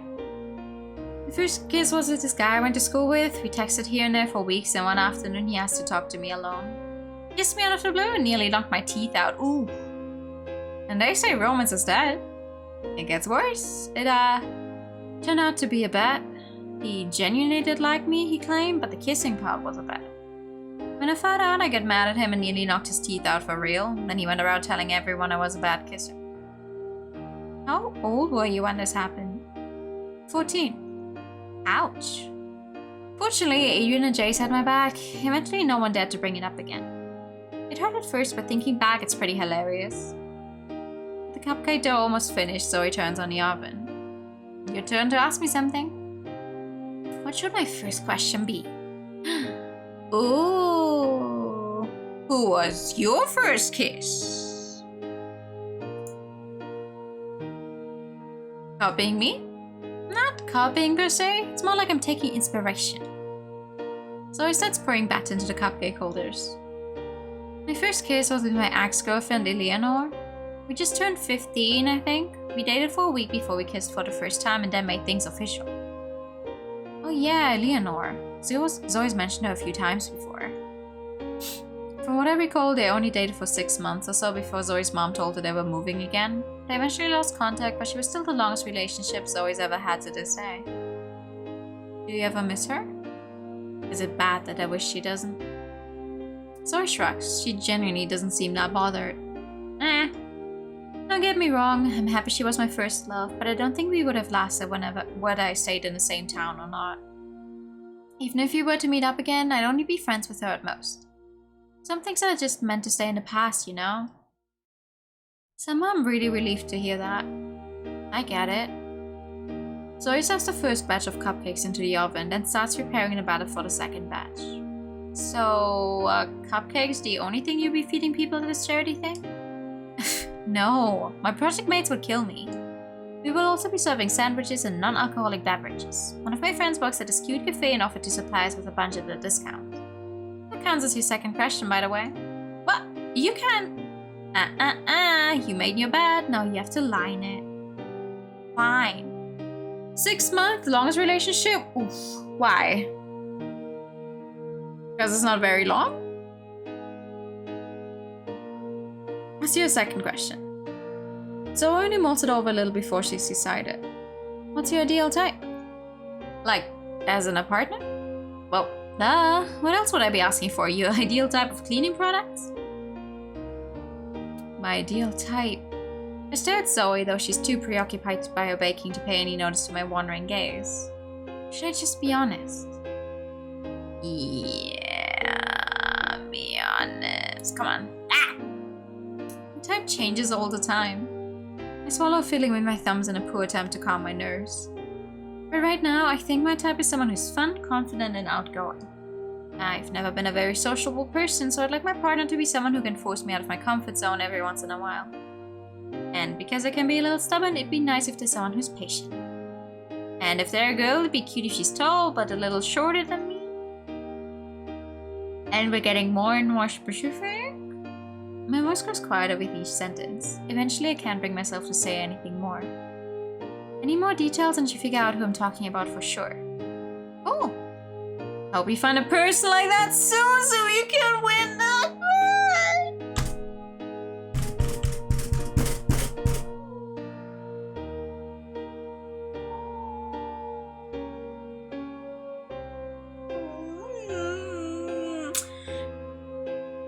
You're both very stupid. Mm-hmm, me too. Anyway, your turn. What's your final question for me? It's my last one, so I better make it good. Are you happy you moved here? My question catches us both off guard, but it's something I've been wondering about for a long time. Zoe's always got a grin on her lips and plenty of jokes to crack, but that doesn't mean she's happy. And I want her to be happy. I mean, I think so. I'm happy I got to meet you and your family. I'm even happy I got to know Adrian, not to mention a bunch of other awesome people at college. My course is more demanding than I expected, but I feel like it could lead to a career I genuinely enjoy in the future. Does that answer your question? Sure. If she says she's satisfied, that's good enough for me. You can tell me if you ever feel sad, though. I know, you've made that clear. After Zoe's last question, she stuffs the second cupcake batch in the oven and I help her clean up the leftovers. She's a surprisingly neat baker, so it's not a lot of work, though it ends up taking longer than it might have had to because we keep distracting each other. It's nice. It feels like everything's back to normal again. Even so, a part of me is screaming that things can never truly go back to normal between us. Not while I'm hiding these feelings from her. Whether I like it or not, she deserves to know. And I will tell her eventually. I simply want to enjoy things as they are right now for a little while longer. Just a little. Wow! Interesting interior design. After setting the cupcakes aside, Zoe asks me to stick around. I text my parents that I won't be back for dinner while Zoe orders us some pizza. So this is Zoe's bedroom. Since our first meeting, we often sit on our respective balconies and chat late into the night. I've never seen the actual interior of Zoe's bedroom though.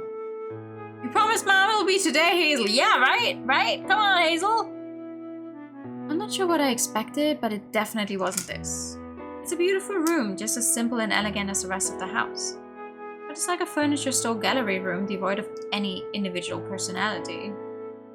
That reminds me, I think in an IKEA in, where was it, Sweden or something?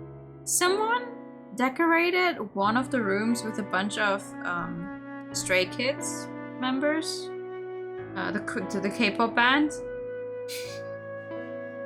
Just like imagine going to IKEA and you just see this one group you follow, and it's like, okay, yep, that sure is a bunch of Korean men on the wall. Interesting. I wonder who let them do that.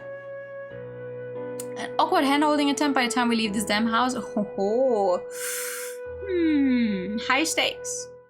Oh no, it looked nice. It's like all black and white, black and white pictures. It looked really good. Why's everything so blindingly white? Zoe sits on the edge of her bed, dangling her legs over the edge. If I didn't know about that, I think she was nervous, but she's probably impatient for the pizza to arrive. She did mention she's pretty hungry. I'm strolling around the room, taking in every detail when a notepad sitting on the desk catches my attention. Black and rice. Drawing book. Do you mind if I take a look? Go for it. I pick up the sketchbook, flipping through the pages. I've seen you doodle before, but I didn't know you were this talented. The book is littered in sketches and doodles, good enough that even an untrained eye like mine can tell she's got great skill. So basically you thought I was crap? I'm saying I didn't realize you were this good. Stop fishing for compliments. Okay, thanks I guess. I continue to shuffle through the pages until a surprising sight catches my attention. It's a drawing of me! Of course there is! Zoe strolls over to check what's caught my attention. When she realizes what I'm staring at, she starts stammering. That's stalkerish much? I crack a joke, hoping to ease the tension in the air. It appears to work, or perhaps so is just looking for an excuse because the awkwardness lifts as soon as she starts laughing. I promise I've got a good explanation. Uh-huh, let's hear it. You're not really going to make me say it out loud, are you? I'm waiting. Are we getting a free paint job? Yeah. Yeah.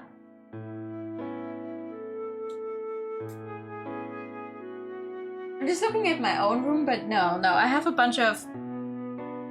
a mix of white and like a light wood color. Because I would die if everything was just white. Very well. I needed a real-life model for practice and you're very photogenic, so I used photos of you from Summer's drawing references. Zoe opens her drawer, pulling out a printed picture. The memory's still fresh. Zoe had brought me to a favorite stargazing spot and we enjoyed a late-night picnic. We'd taken many pictures at night and she posted all the best ones on social media. Except for this one. In the picture, I'm looking straight into the camera with a smile so gentle I almost don't recognize myself. My hair's pulled up in a neat bun, exposing how my cheeks are tinged with a subtle pink shade, probably because I spent all day under the sun. You're so beautiful in this picture. My drawing doesn't do you justice. I glanced at the sketch again, comparing it with the photo. I think you managed to make me look even better. Though I understand your reluctance to admit such a thing since I'm already illegally attractive. I really need to stop stroking your ego. At this rate, it's going to get bigger than Jason's. Pretty sure that's physically impossible.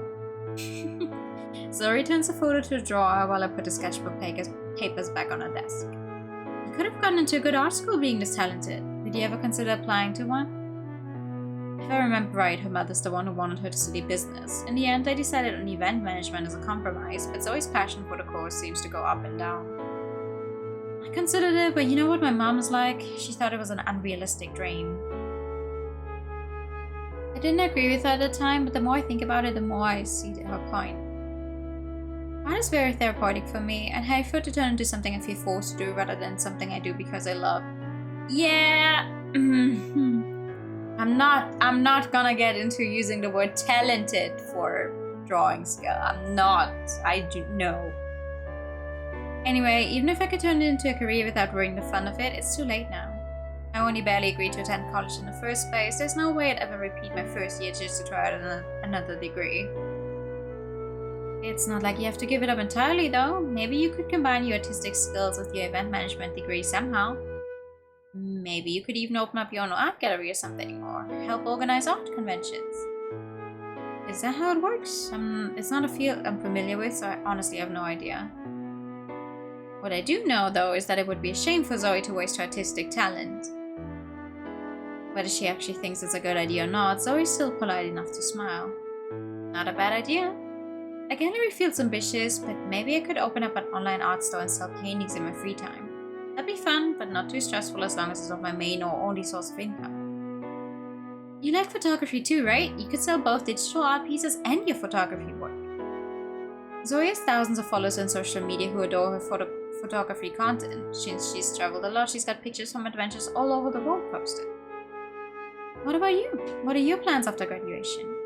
Aside from becoming a world-famous pianist. You thinking a little too far ahead? I've still got a year left. And I've got 3, yet here we are discussing how I'm going to open a whole business. It's not my fault inspiration always strikes when I'm hungry. Zoe laughs, reaching for her phone to check on the delivery. But when she reads whatever is on the screen, her lips stuck into a deep frown. What's wrong? Did I cancel the order?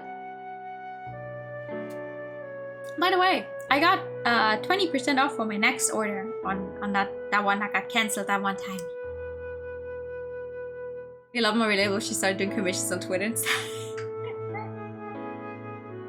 I mean, she could even take commissions on Instagram. I hear that works nowadays. Well, if the Instagram algorithm likes you. But it's like that on any of the current social media sites. Yeah. Oh yeah, no, listen. Instagram is awful at actually showing people that follow you your content, which is so stupid. It's like, okay, well, maybe I want to see the new post someone is posting if I follow them. Instagram is like, hey, would you like to see this 15 months old post from someone in your recommendations. I'm like, no, I don't even follow this person.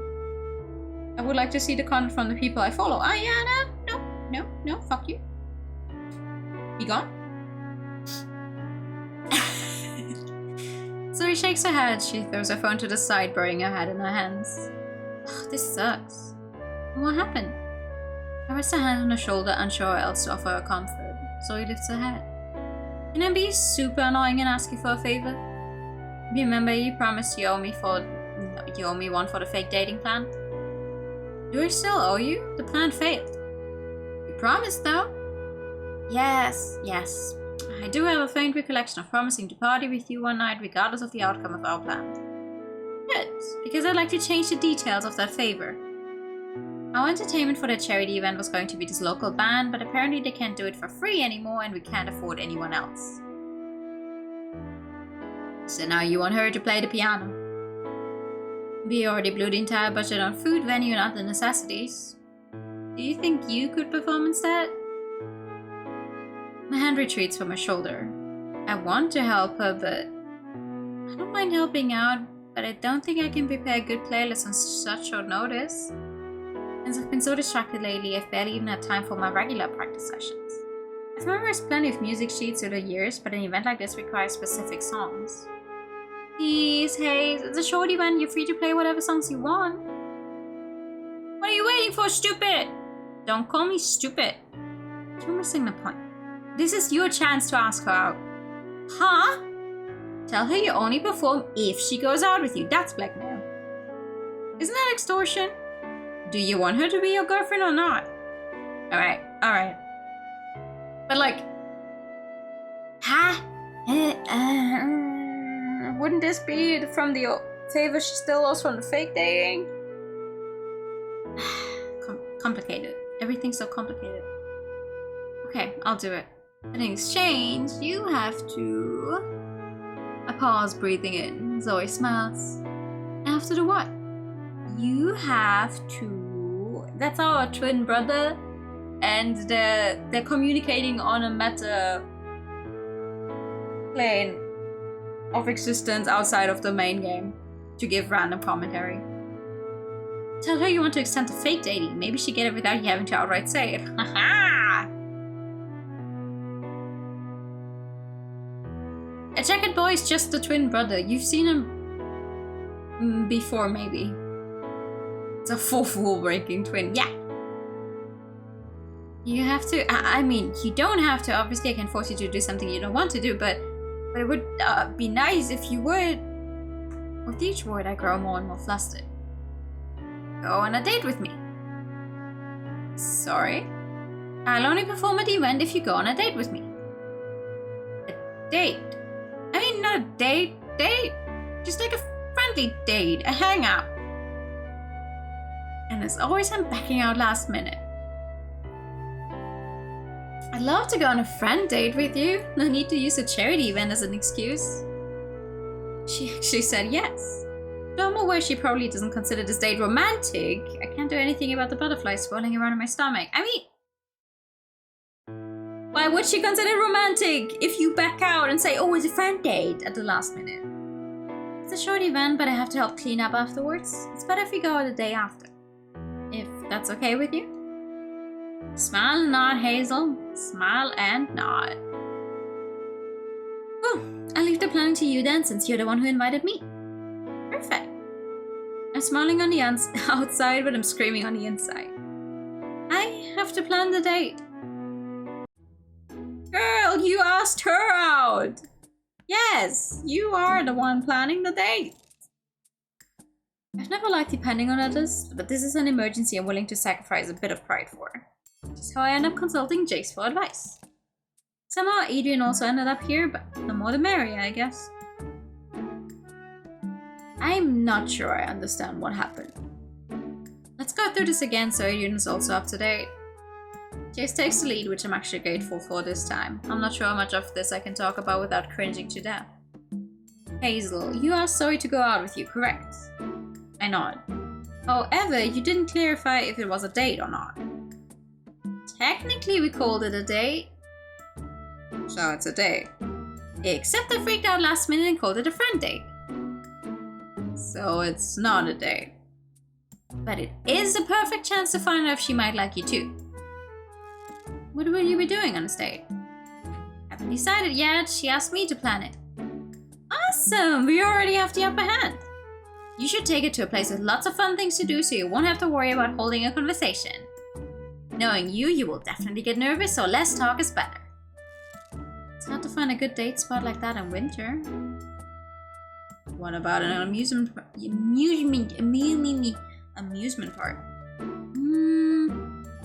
Joyce wrapped up in his thoughts doesn't hear Adrian's suggestion. He snaps his fingers. You should go to the amusement park. That is literally what Adrian just said. Logging into my laptop, the boys help me search online until we find an affordable set of tickets, booking the amusement park trip for the day after the charity event. Now that the day and location is decided, you need to practice for the date itself. I'm not sure I like the sound of that. Too bad you don't have a choice. Before either of us can protest, Jace forces Adrian and me to stand up and face each other. No.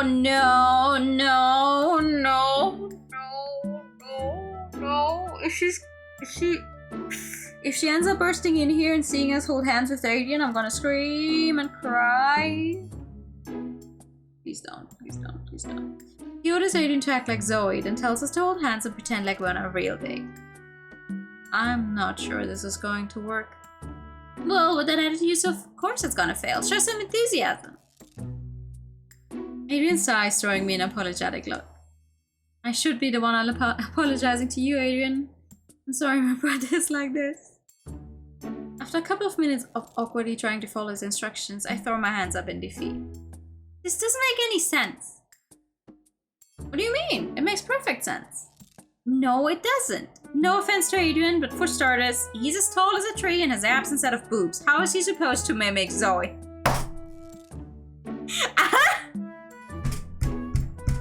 Will they want to kiss by the end sort of thing since Perfect Gold? Oh yeah! Perfect Gold was very good at making us go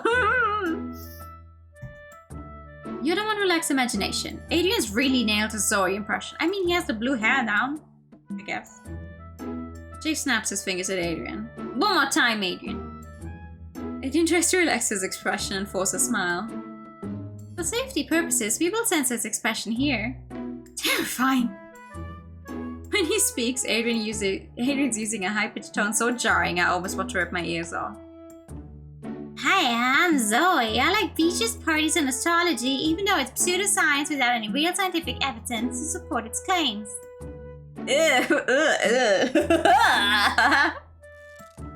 I'm inclined to agree with Hazel on this one. I'm not very good. See? We can still fix this.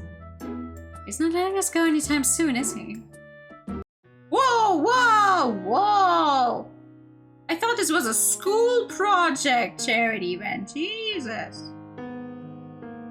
On the day of Zoe's charity event, Mom helps me prepare like she would for my regular piano performances.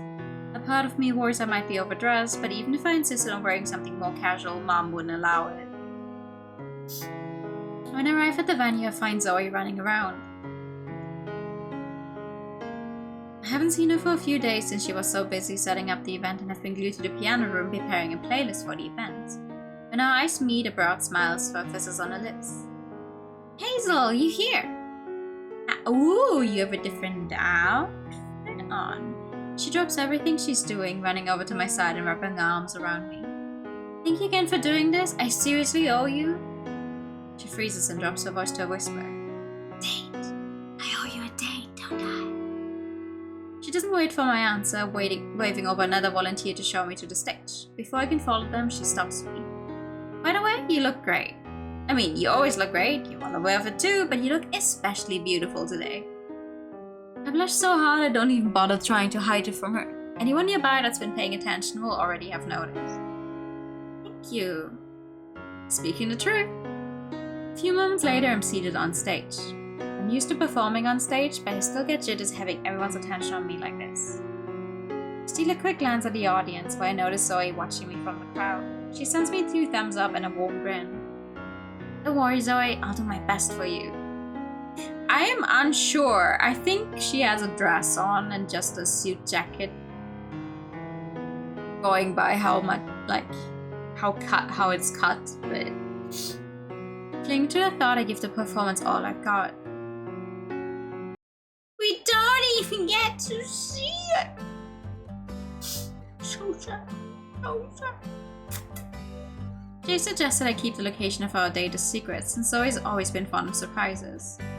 She would have figured it out too soon if we took the bus, so I borrowed Dad's car for the afternoon to drive us there.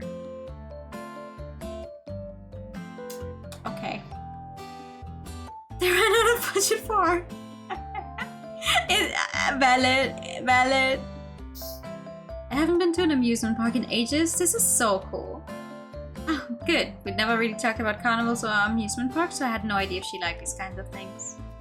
Since she's an adrenaline junkie, I figured she at least wouldn't hate it. After getting us to the ticket office, I take Zoe's hand. I was going to dress up today, but I refrained just in case Zoe would think it's overkill. She definitely doesn't realize I meant for this to be a romantic date, which means it's up to me to create a romantic vibe. Zoe doesn't look bothered by the physical affection. She's always been a touchy-feely person, although this might feel like a big deal for me, she's used to it. You cool with all the rights? No claustrophobia, fear of heights, or anything like that? No, I'm happy with whatever. I prefer to have control over my emotions and adrenaline sabotage aside, but I should be fine as long as she doesn't want to ride any of the big roller coasters. Awesome! Let's ride a roller coaster! Why do I keep digging my own grave? Zoe doesn't stop at 3 or 4 rides. Because we have an unlimited ride pass, she's determined to try every single attraction an amusement park has to offer, from the merry-go-round to the roller coasters to the haunted house. I barely even get a chance to catch my breath in between the rides. I have been on one. I've been on 3 roller coasters in my life, and 2 of those I guess I wouldn't even count as like full-on roller coasters because they don't have any loopings. They like, I do not know how to explain them, but the 2 of them were like, you go in a straight line and then you make a very sudden turn to once again go straight, very sudden turn, straight again, very sudden turn, like, so it just smacks you almost out of the thing, and like that's the point of it. And I went on 2 of those and I regretted both of them, but like I still did go on them. You're my favorite attraction a Terrible Pickle Line just made for amusement parks.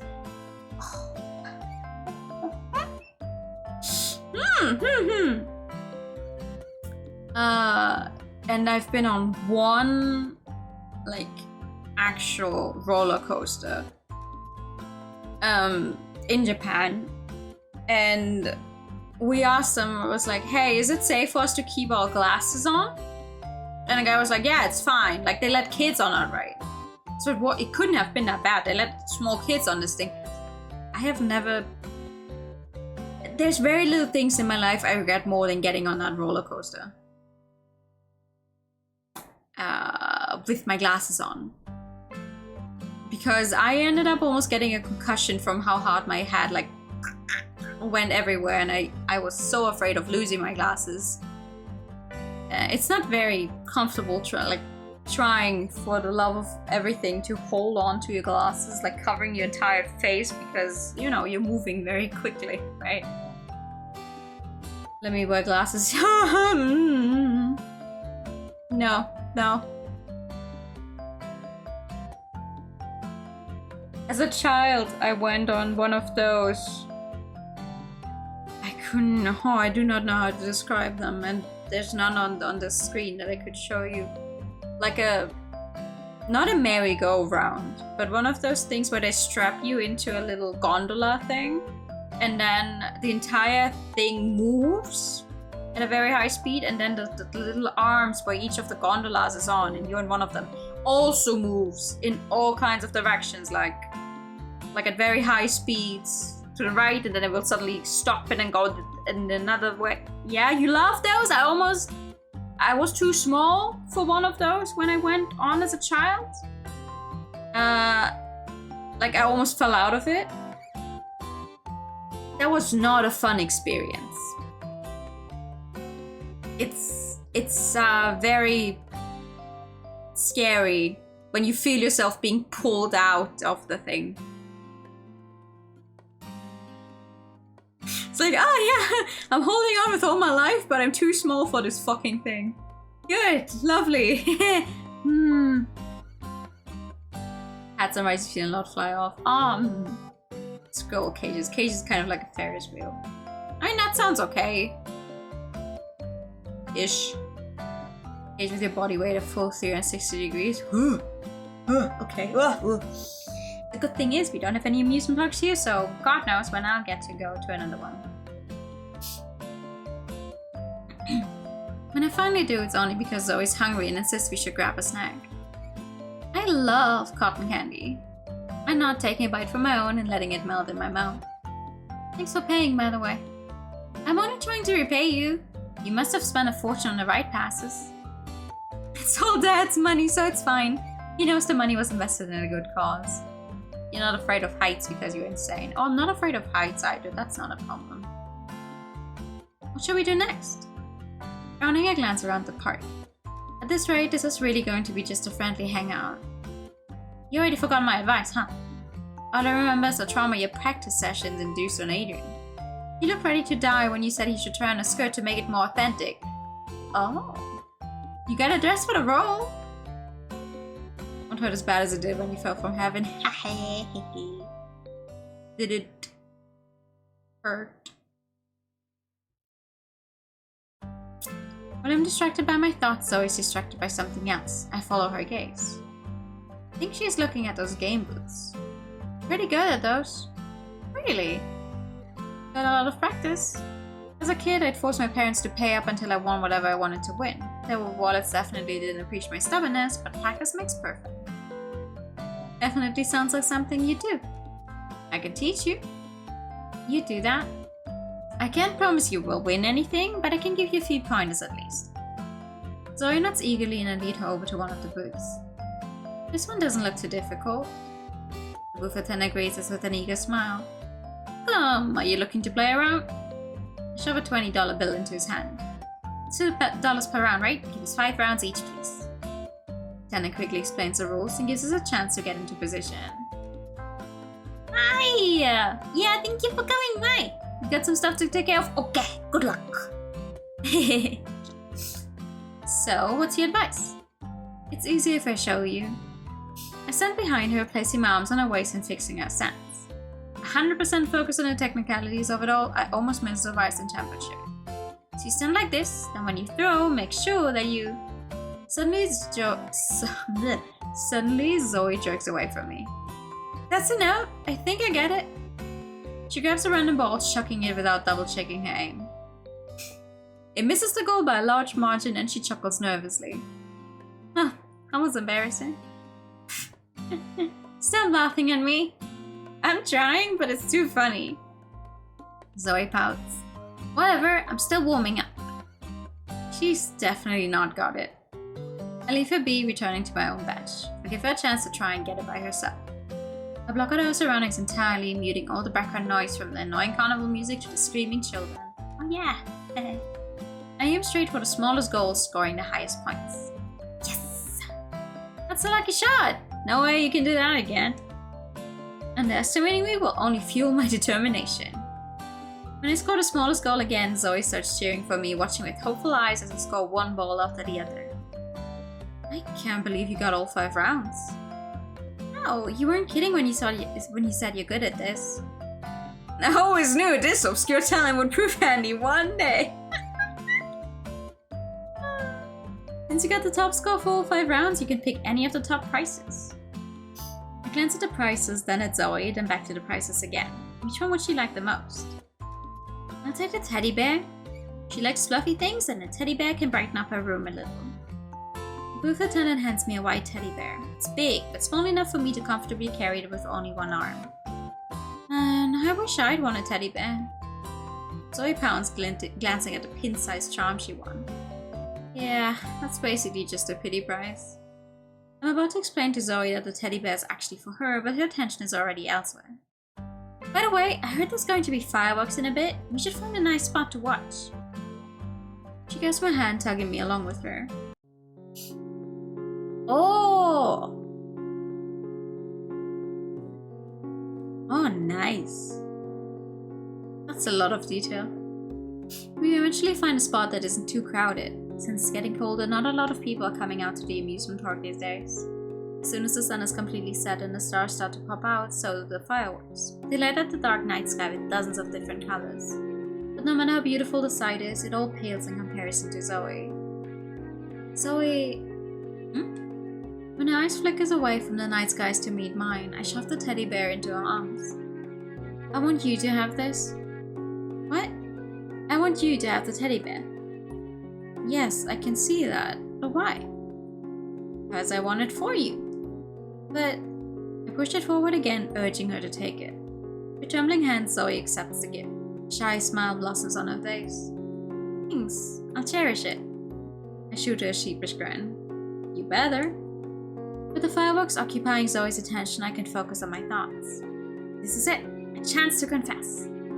Zoe, Wow, would you look at the time? We should probably head home.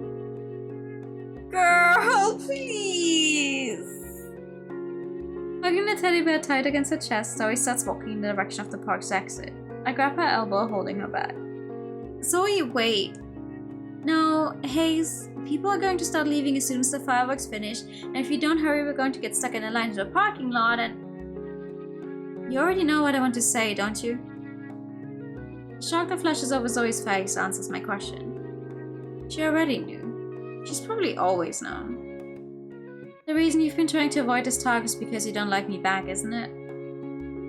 Zoe's gaze falls to the ground. Her bottom lip quivers, but she still doesn't respond. My eyes squeeze shut. Shit. If this is what it's going to be like, then I might as well get it all off my chest. I like you.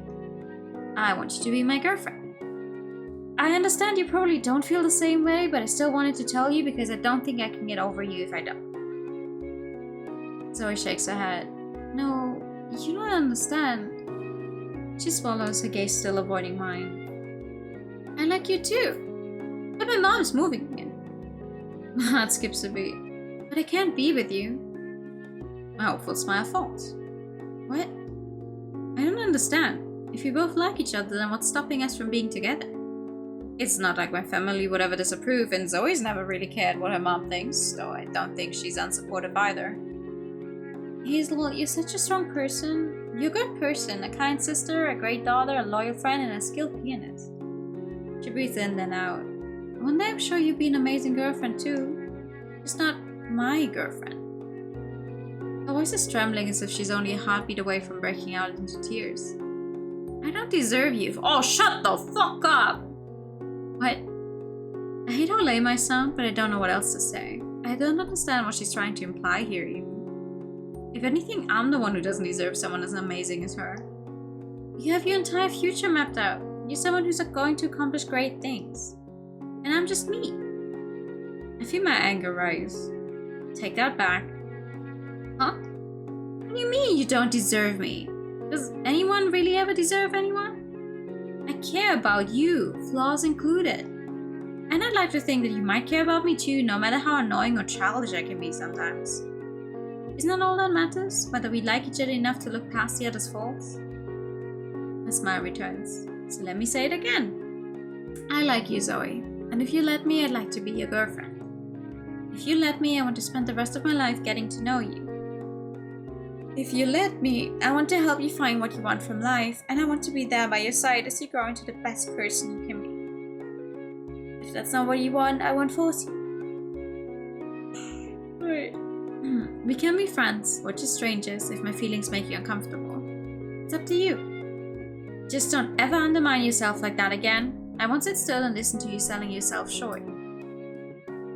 Smile is a mix of affectionate and sad.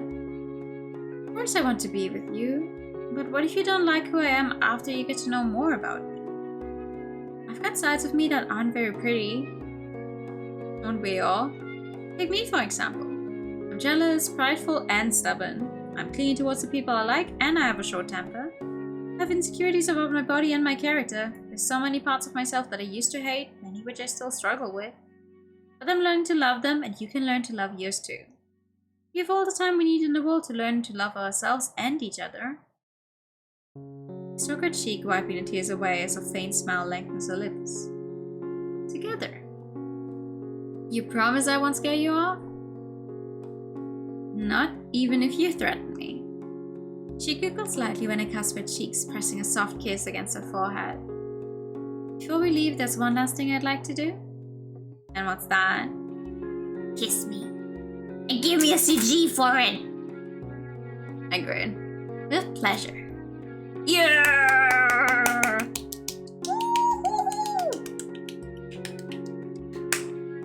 Her soft lips brushed shyly against mine, sending sparks of electricity through my veins. I still have a lot to learn about Zoe, and I've got a feeling there's a lot of emotional baggage that she needs to sort out with her mother, but we'll take it one step at a time, day by day. Together. Reluctantly, we pull apart. Fireworks have died, and the crowd around us are slowly making their way towards the exit. Can we go home for real now? I'm a little cold. I back at a small laugh, gently rubbing her shoulders to warm her up. Sure. Let's go, my future girlfriend. Can't wait to hold onto my dear life as you drive, my future girlfriend. I'm not a bad driver. That's up for discussion. Oh, one last thing. I quirk a brow. Congrats. Congrats. On winning the bet, you know? Oh, yeah. I forgot all about that. You think Darius did as well when he helped you plan this date? How'd you know? Just a hunch. Yeah! Woohoo! That's what I'm fucking talking about. Yeah. Yeah. You win the bet. That's it. Boom. You got a girlfriend. No, there's an epilogue. No, listen, there are epilogues, but you have to clear both endings of a character to get to the epilogue of them.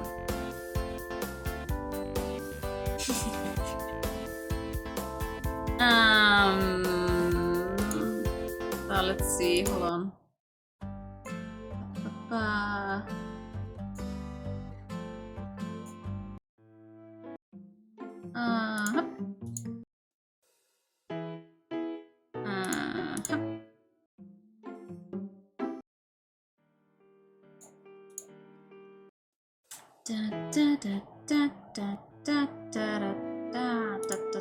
What are my settings on?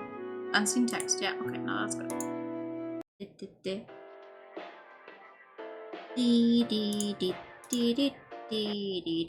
Ah! Wait! It's skipping text that I did not see yet. Never mind. Hold on, something's not right here.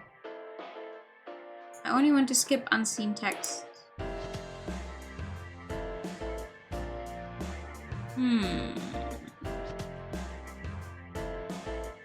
Girlfriend, quiet.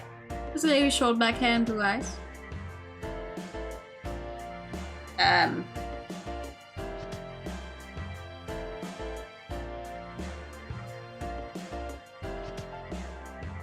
am unsure who you mean. Sorry. Fuck. I need to. Ah! Yeah, this is. La la la.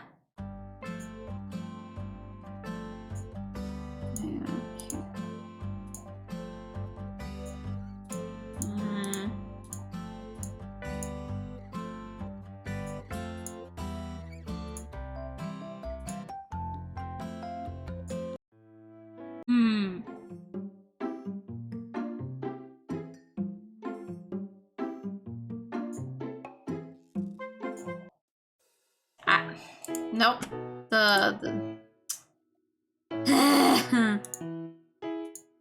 I don't like how we're skipping stuff that we haven't seen before. Why are my settings like this?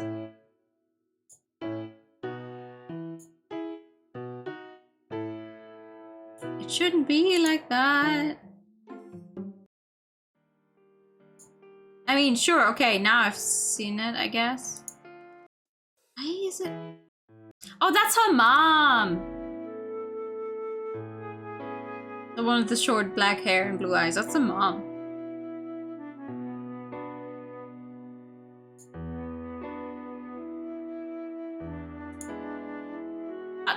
Now it's not skipping anymore. I thought you were a weirdo. Damn. To my defense, it wasn't exactly a normal first meeting. What else was I supposed to think? True. I guess what matters more is what you think of me now.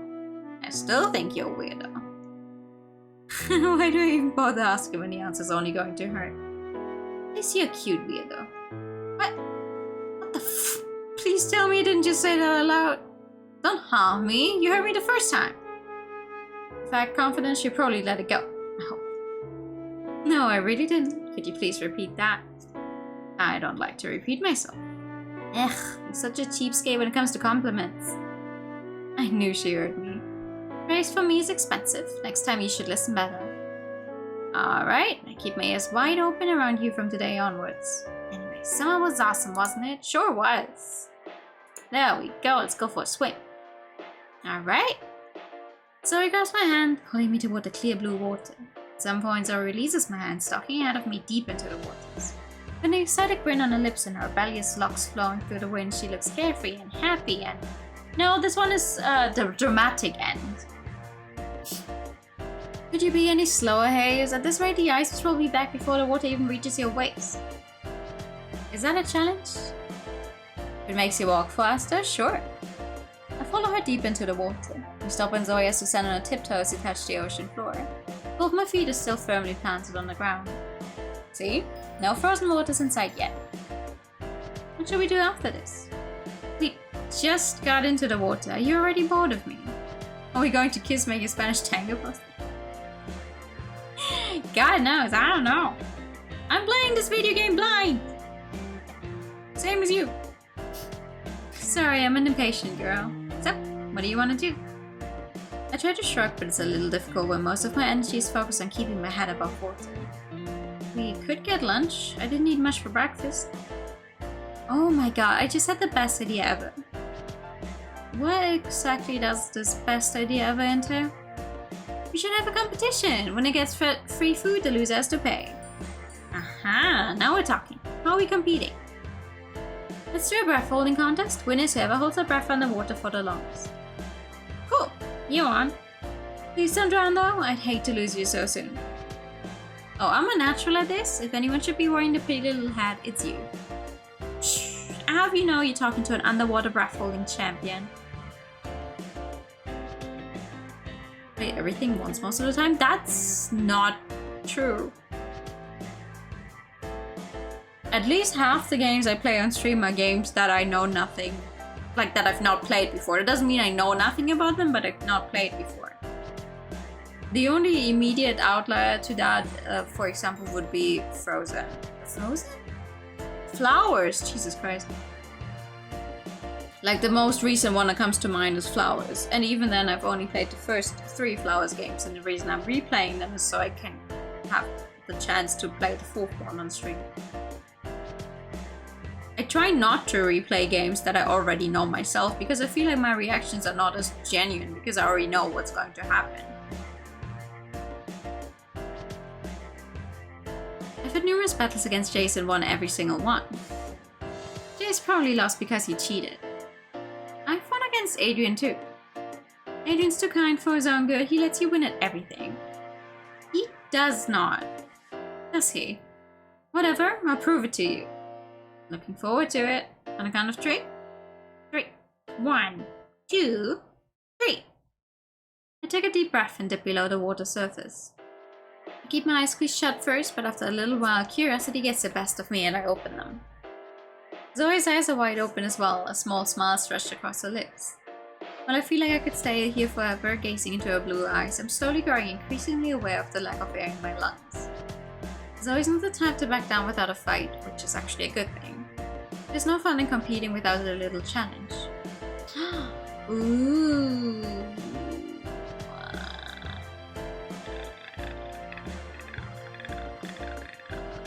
Hold it. I hold my breath, resisting the urge to give up. Zoe's eyes light up in mild amusement. She doesn't budge either. Oh no! I'm not freaking losing! I hold my ground even when my lungs begin to burn and my eyes start to sting. Zoe's smile is starting to waver, the lack of air is taking a toll on us both. I wait for a few seconds, but she still doesn't budge.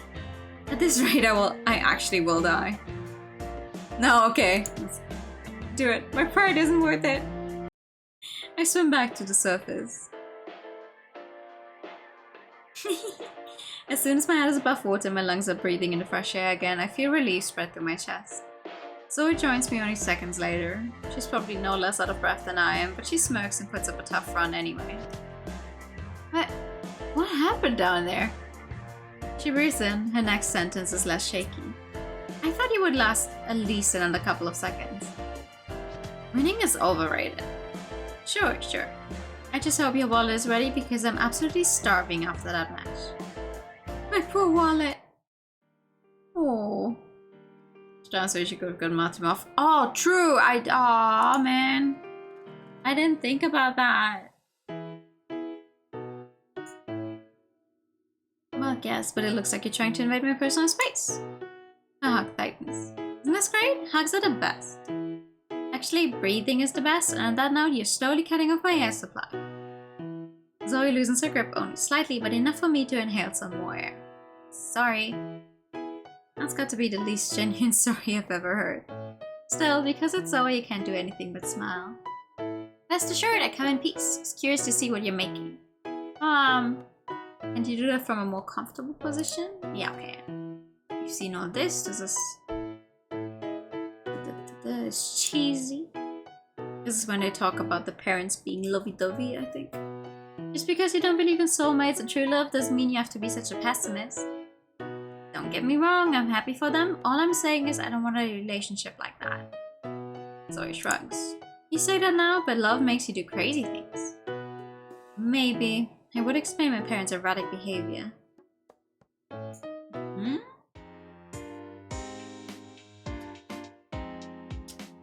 You really think he'd believe that? This is when I first came up with the plan for the fake dating.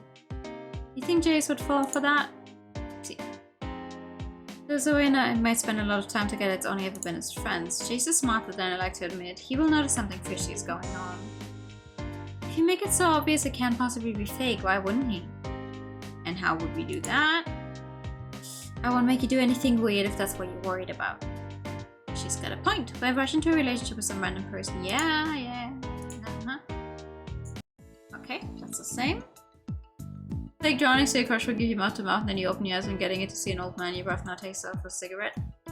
Funny you should say that because I distinctly remember I've never seen the full-on movie.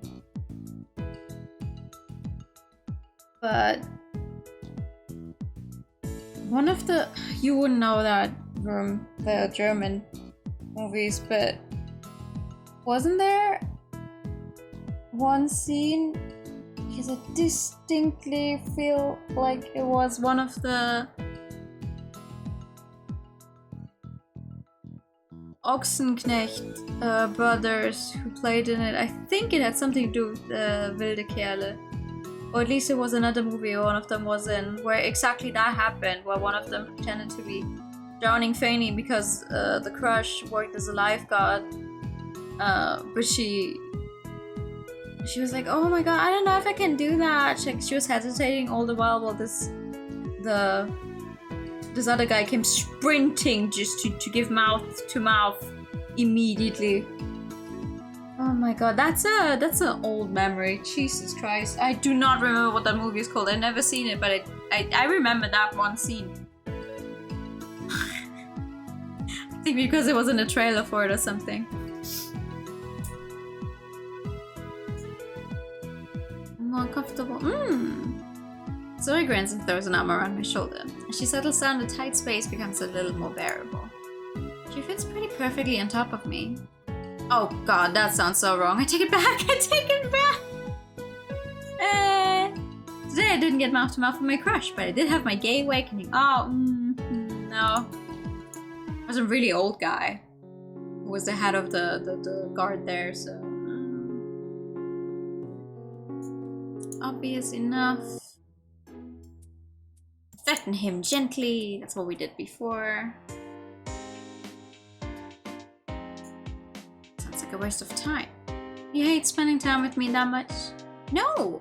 But you have to get back to campus in time for your next class, and I've been far too lazy with piano practice lately. Not to mention, if I'm ever going to get these weird feelings I get around Zoe under control, I have to keep some distance from her, even if it hurts.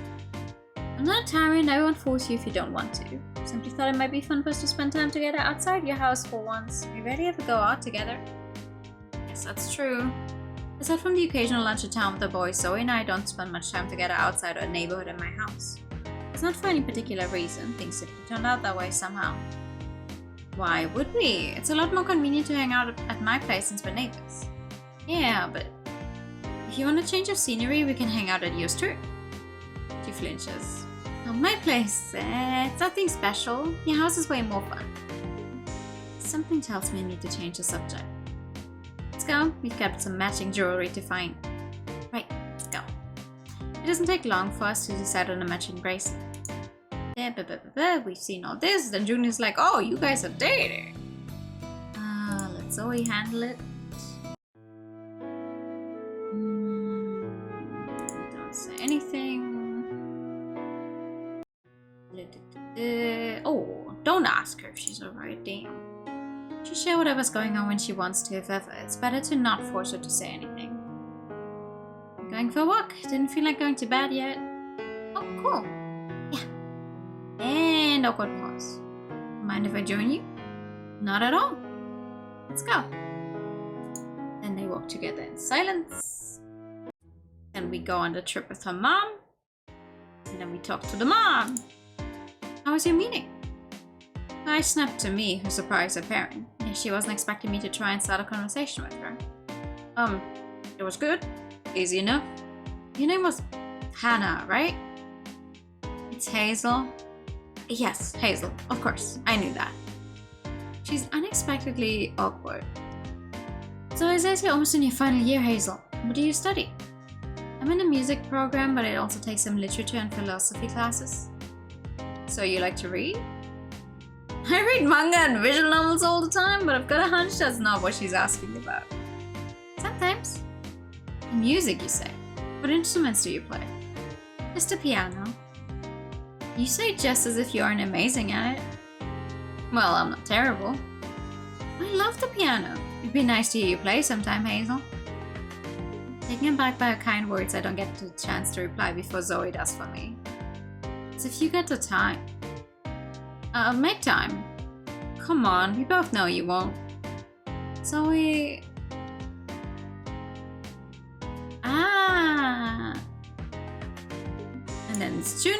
Jun who only works here because we didn't have money for anything else. Drink, drink, drink, drink.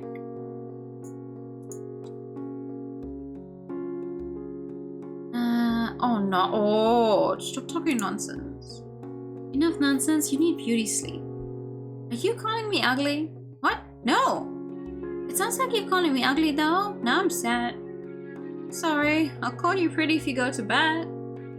Nice try, I'm staying here forever. Someone please grant me the patience to deal with this nutcase. After tons of nagging on my side and lots of whining on her side, I finally managed to get Zoe dressed for bed and tuck her under the covers of my bed. Once I'm certain she won't try and get back up again, I go get ready for bed myself. Yep. Okay. And then we don't talk. And then we tell Jace about this. I don't want to regret it. Let's see. Oh, don't tell Mom. Don't get me wrong, I love Mom. She's a great mom, a gorgeous mom, but there's no way I'm telling her about my crush. She can't keep a secret to save her life. Though I appreciate the offer, I'm going to have to decline. Oh, great. Now I feel bad for excluding her. There's really nothing to tell, I'm just being a drama queen. You know how I can get.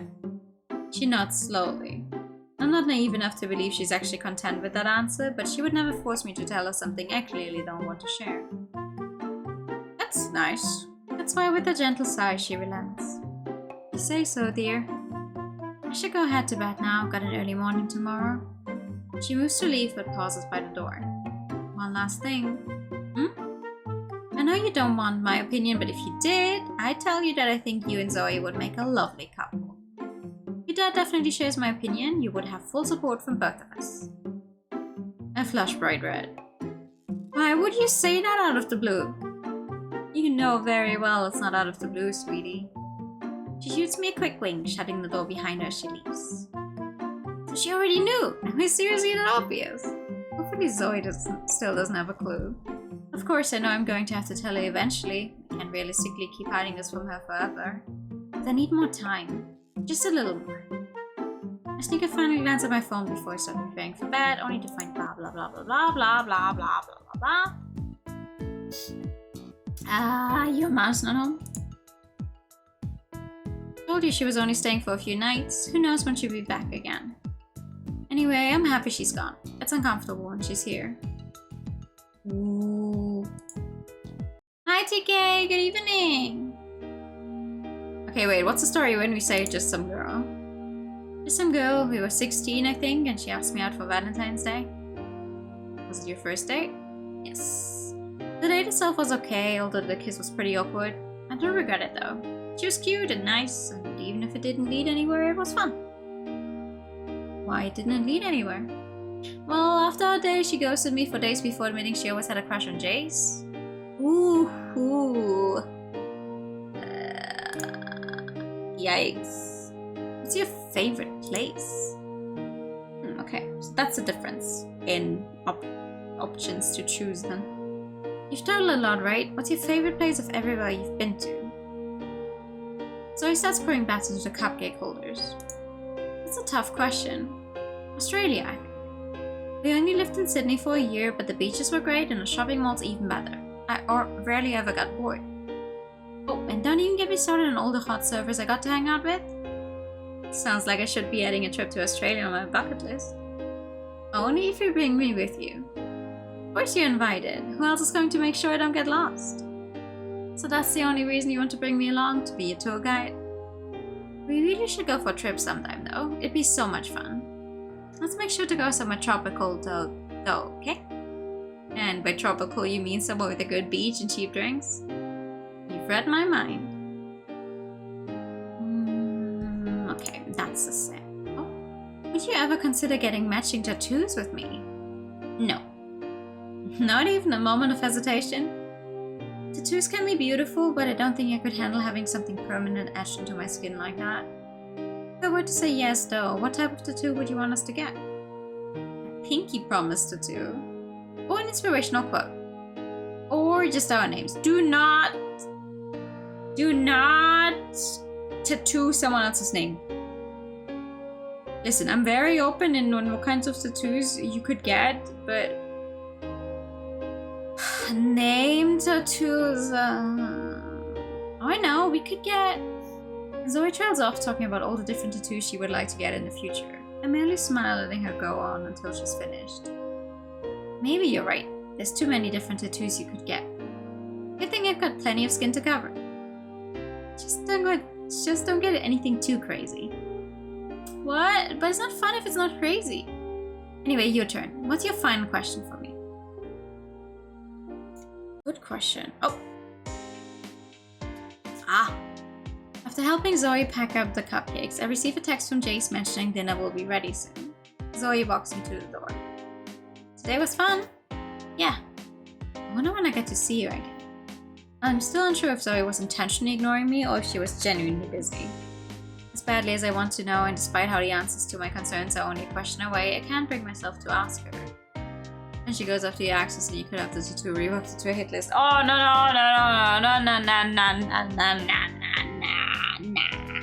So that makes you too easily identifiable. After that. Maybe I don't want to ask the wrong thing and ruin our day. Maybe I already know the answer deep down. By the way, Hayes? She pauses, a reserved smile clinging to her lips. I nod, prompting her to continue. Are you free on Tuesday? Maybe. What's happening on Tuesday? A charity event. I'm throwing a small after party at mine to celebrate. Would you and Jace like to come? You're welcome to bring Adrian too, of course. It's definitely not his scene, but he'd probably tag along if Jace and I insisted. I can hide my surprise even though I know I should at least try. Previously, Zoe's told me the only thing holding her back from hosting parties every other weekend is that her mom isn't fond of her bringing strangers to the house. I was also under the impression that was why she never invited me to hers before though.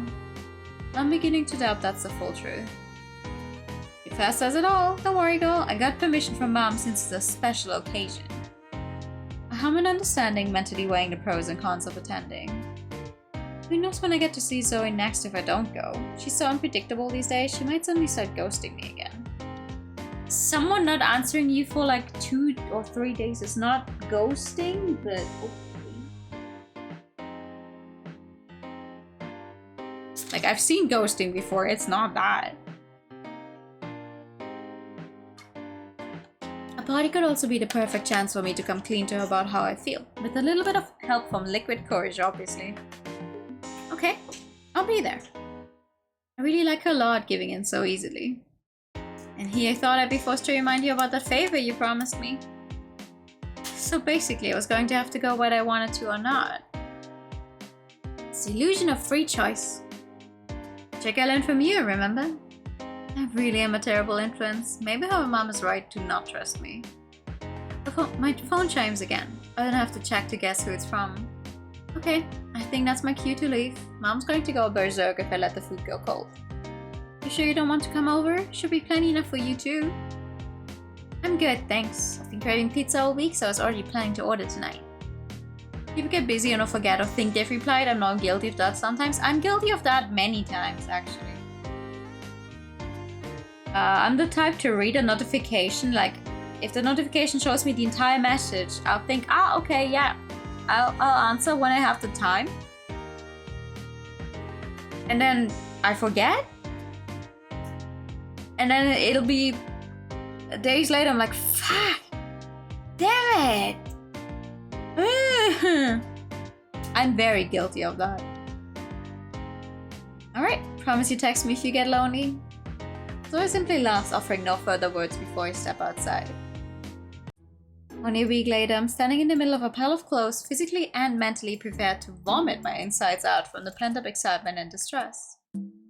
I'm going to die.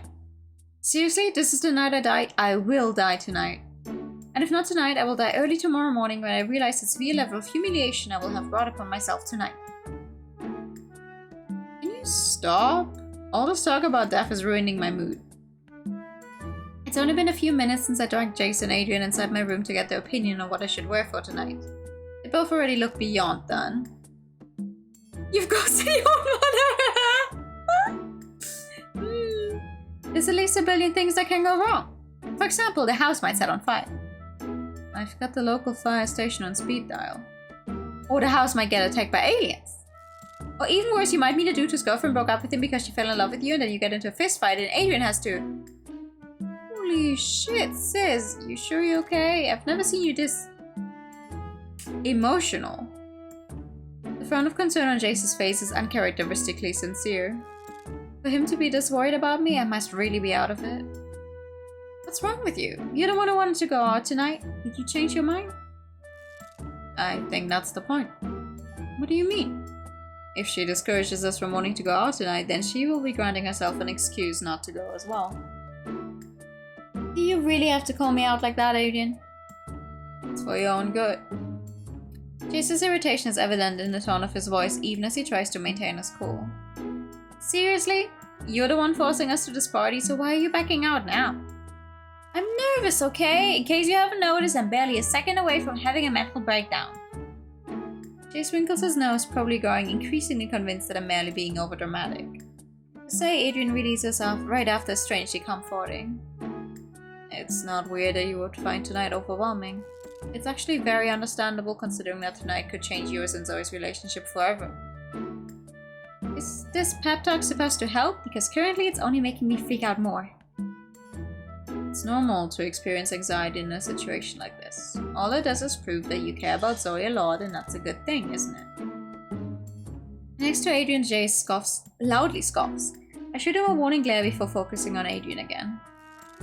I don't think my heart or my head agrees. They're literally about to explode. Because you care. Caring is never a bad thing, Hazel. So regardless of what happens tonight, I think you deserve to be proud of yourself for being honest with your emotions for once. Adrian's gaze briefly flicks over to Jace, though it goes unnoticed by my brother. Few people have that type of courage, but I think the world would be a brighter place if we all did. Thank you, Adrian. You're right. Jace claps his hands, drawing our attention back to him. You know what you need, sis? Drinks. Please don't drink too much. I'm not strong enough to carry you both back home. Should always take turns. Dips! I go first! Hey! I fling a pillow at Jace, who only laughs before catching it and throwing it right back at me. Zoe's front door is unlocked when we arrive, so we step right in without knocking, squeezing through the crowd of people to get to the living room. How am I supposed to find Zoe in all this chaos? You're not! At all! Haha! Whoa, sensory overload. Sorry, did you say something? What do you say? I can't hear a thing! I can't hear you! What are you trying to say? Maybe I should have come here alone. At this rate, I'll end up having to babysit these two all night instead of spending time with Zoe. When I least expect it, she finally arrives. Hey, you're here! Zoe pops up out of nowhere, throwing an arm around me. She smells like vanilla rather than alcohol, and I'm eager to let the scent envelop me. She can't get wild at parties, but I knew she would be a responsible host. She's probably extra worried since her mother only barely allowed her to host this thing in the first place. Hey, what took you so long? I've been waiting for you. I feign nonchalance, offering her a casual shrug. Or at least, I hope it looks casual, but knowing me, I probably look like a complete idiot. But you know me, always fashionably late, haha. Fashionably late, I wish. You're a nervous wreck. Took us a full hour and 5 drinks to get you into a functional state.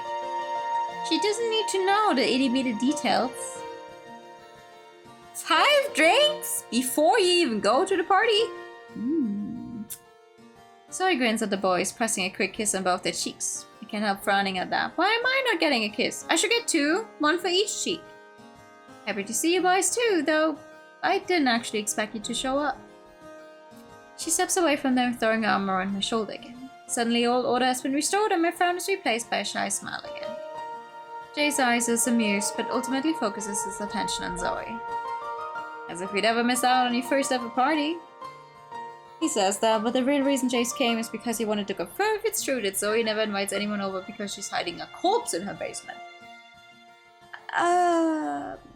Maybe if this was a different sort of game? He's so stupid, this house doesn't even have a basement. Right? Aw, thanks guys. You guys don't have basements? I hope you'll be able to keep yourselves entertained on your own though, because I was planning to steal Hazel for a bit. Be a guest, keep her all night if you want to. I glare at him. Could he be more obvious? Come on, Adrian, let's get ourselves some snacks. Where's my romance horror? Not in this game. Sucker for love, what's that? Wait, what? Don't leave me alone with her, this wasn't part of the plan. Zoe's arm slips off my shoulder only so she can instead take my hand and drag me to the center of the room. Let's dance. I freeze. Dance? I've never danced before. Well, unless you count the ballet classes I used to take back in kindergarten. Unfortunately, all ballet told me is that I have 2 left feet. Try to get a smooth from big titty Cthulhu. Ayo! Zoe also convinced me to check out a club once last summer, but that experience hardly counts. There was no actual dancing as everyone was packed together like canned sardines. It's a totally different environment, plenty of space for people to stare and judge. Of course, Zoe doesn't miss my apprehension. Just sway along to the beat, then shake your hips a little and you're sorted. She says it's like it's easy, and for her it must be. And Zoe starts dancing, she's perfectly in sync with the beat. I'm not sure how she does it with such carefree confidence, laughing without a care in the world even when her shoulders bump into the people around her. Maybe she doesn't really care what others think. Or maybe she's mastered the skill of pretending she doesn't. Either way, I envy her. I want to be like that too. I want to be like that so I can be with her. You can also bob your head and tap your feet or even jump around. She leans closer, whispering her next words right by my ear. Because of the loud music, she still has to raise her voice. Everyone is too wasted to pay any attention, so don't think too hard about it. Don't even listen to the music, just feel it. Don't think too hard, don't listen to the music. Feel the music. Close my eyes, focusing on the warmth spreading through my body from the alcohol I drank earlier. It boosts my confidence, and soon enough I'm dancing together with Zoe. Or maybe it's more like I'm randomly swinging my lips around, hoping I don't look too stupid, but who cares? It's fun.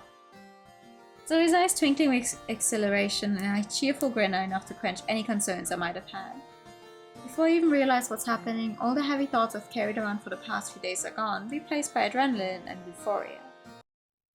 When the song reaches a slower part, Zoe dances closer to me, wrapping her arms around my neck.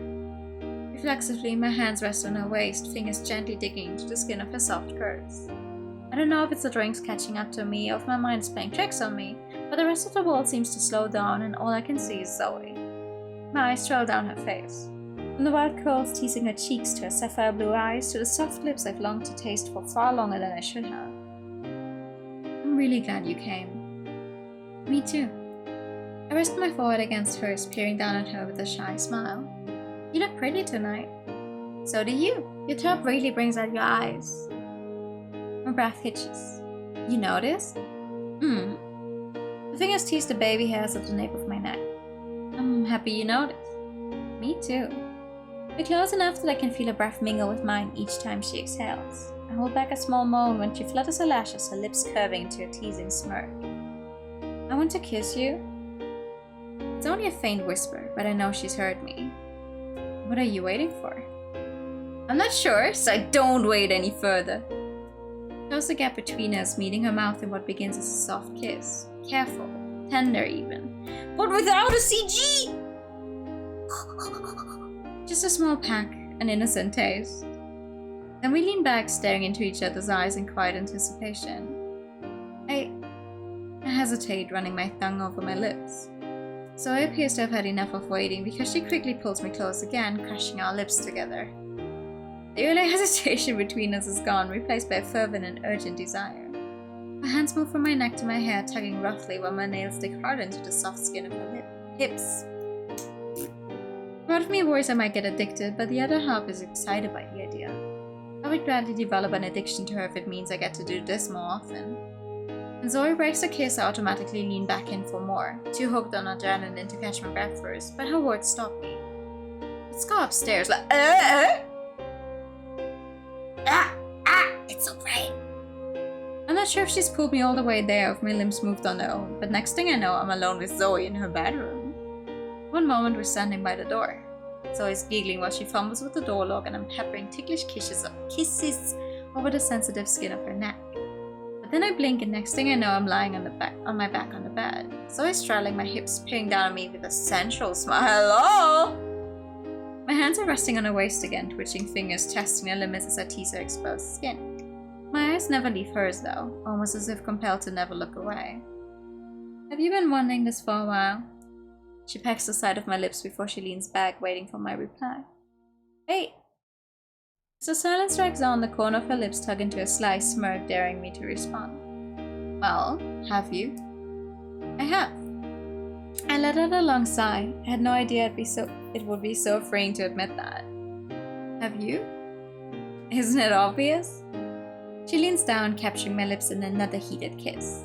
When one of her hands sneaks under the fabric of my crop top, slowly sliding upwards towards a place no one has touched before, I'm tempted to just let her and enjoy. But I don't. I flinch, bringing Zoe's exploring to a halt. I almost feel guilty for the fear I find in her blue eyes. She strokes my cheek with a soft thumb. What's wrong? Did I hurt you? As the last adrenaline fades, all my earlier doubts come swimming back. This wasn't supposed to go like this. What do you mean? It's a bad idea. What? Zoe tucks a strand behind my ear, offering a weak smile. Friends can have casual hookups. It doesn't have to mean anything. I shake my head. Ooh. Ooh. Oh! The storm is finally here! Yeah! What if I want it to mean something? She frowns. You're not just a friend to me, Z. For once I don't hesitate. I like you. She laughs it off. It's the first time a laugh doesn't inspire that feeling of wanting to laugh with her. I like you too. You're the coolest girl I know. I know you like me, but it's not the same way I like you. That's the problem. My eyes fall to her swollen lips, though a part of me longs to lean in for another taste. It would be so easy. I resist the temptation, knowing I'll only regret it later. I want this to mean something. If it doesn't, then it's better if it's nothing. You don't want to be with me, do you? This is nothing but a fling for you, isn't it? I knew it would end like this. I knew, and it still hurts. When she doesn't answer, I gently brush her aside and she quietly complies, getting off of me without a word. I sit up straight, pulling my trembling legs to my chest for comfort. Zoe stares at me, curiosity and disbelief dancing in her wavering gaze. Still, nothing could have prepared me for her next question. What is it you like about me? I don't know. You don't know? I like a lot about you, so I can't exactly pinpoint only one or two things. If you told me in advance, I could have prepared a speech for you. Keep that in mind for next time. I try to laugh at her joke, but nothing comes out. If you put a gun to my hand and force me to answer, I guess... So I'd say I like everything about you. So his confusion shifts to sadness, despite the kind smile she forces herself to hold. I suppose it's her way of trying to assure me that everything is fine, but I doubt either of us are naive enough to believe that. Sorry, was that weird to ask? A little, but I get it. Hearing that I feel this way about you must feel sudden and out of character. It's not your fault, really. I do believe you. It's just... It's hard to believe that someone else might like me when I'm not even sure I even like myself. I fiddle with her pillow, desperate for something other than her face to focus on. Can relate to that. Perhaps the real reason I never expected Zoe to return my feelings is because if I were in her shoes, I wouldn't have done so either. You're always so confident, though. Acting and feeling confident are different things. That's true. Her brows pinch together as the memories return. When I was younger, I could never look at myself in the mirror without finding another part of myself that I didn't like. I tried to keep a positive attitude, but I was always looking for ways to improve myself, turning everything into a competition. It didn't help that my twin brother was Jace. The jerk never went through that awkward puberty phase. Ugh, I hate people like that. Right? Anyway, no matter what I tried, I always seemed to find something new to fix. It took years to build my confidence. I'm still not perfect, but I'm slowly coming to terms with the fact that I never will be. And it's alright, I don't have to be. Neither do you. Despite the high standards I force upon myself, I've never expected perfection from you. Even the parts of you that I don't always get along with or understand are still a part of what makes you, you. And I like you, a lot. Zoe giggles, but the mirth in her voice doesn't reach her eyes. Thought you said you didn't have time to prepare a speech? I improvised. Silence fills the room again. I can only interpret it as rejection. At least I'm trying. Her hands are only a slight stretch away from mine, but I don't try to reach out. All I can do right now is offer her words and hope that it might be enough to reach her heart. Also, thank you for the pen and the hydrate. I've liked you ever since I first met you, Z. This new reveal seems to shock her even more than the previous. Seriously? That long? Our friendship has been 100% genuine. I didn't befriend you because I was attracted to you. Yet the more time we spent together, the more my initial curiosity transformed into deeper feelings. I've been waiting to share a moment like this with you for a long time, but now that I'm here, I know that I can't go through with it when what you feel for me is not the same as what I feel for you. I force a smile. Hopefully it's enough to hide the pain I'm feeling inside. There are no ill feelings on my side, so don't worry. I never expected you to like me back anyway. But I can't spend tonight with you like this, then go back to pretending nothing happened in the morning. I like you too much to do that. So he grabs a hold of both my hands, giving them a gentle squeeze. Thank you for being honest with me, Hazel. I appreciate it. I've always thought this, but now I know for sure. You're one of the bravest people I've ever met. What about your feelings? I close my eyes, bracing myself for verbal rejection. It never comes. The music downstairs has abruptly shut off. We both strain our ears, trying to listen in on what's happening downstairs. Although the voices are muffled by the thick floorboards, we can still hear the shouting coming from downstairs. Are the police shutting us down? Nah, it's a weekend. Our neighbors would have given us a heads up first. Then... Zoe stands up, rushing to fix herself into a presentable state before she marches out of the room. I steal a quick glance at the mirror, wiping off the smeared lipstick on my cheek before following her. Oh no. By the time we get downstairs, most of the party guests have evacuated. Adrian and Jace are nowhere in sight, but there's one familiar face.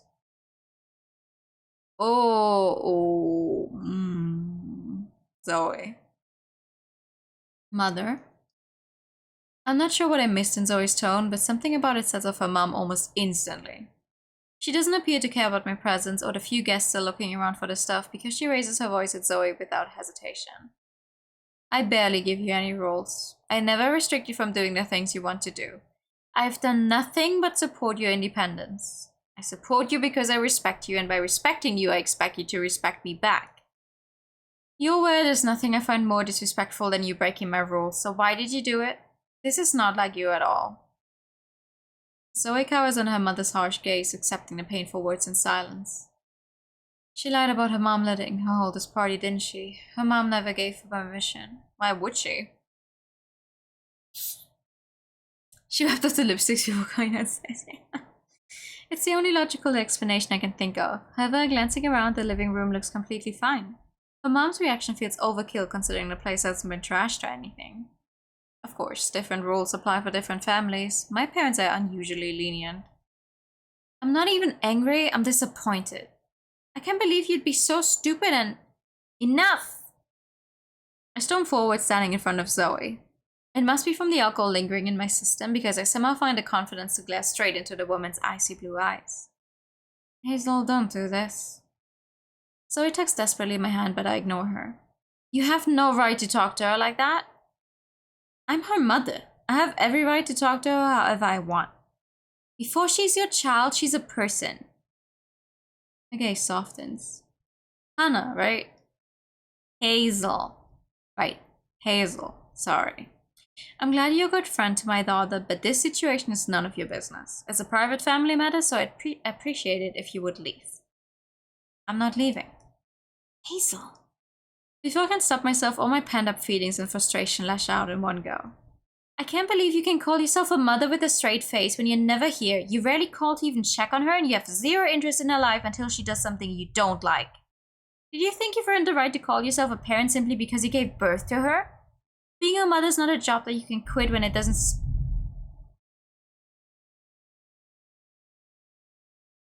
God damn.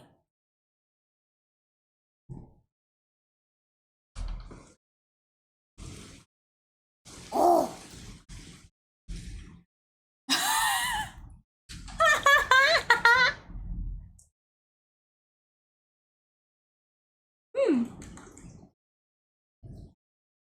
Being a mother is not a job that you can quit when it doesn't suit you, or a hobby that you can play around with whenever you're bored. And on top of that, you're brazen enough to insult her like that in front of a total stranger.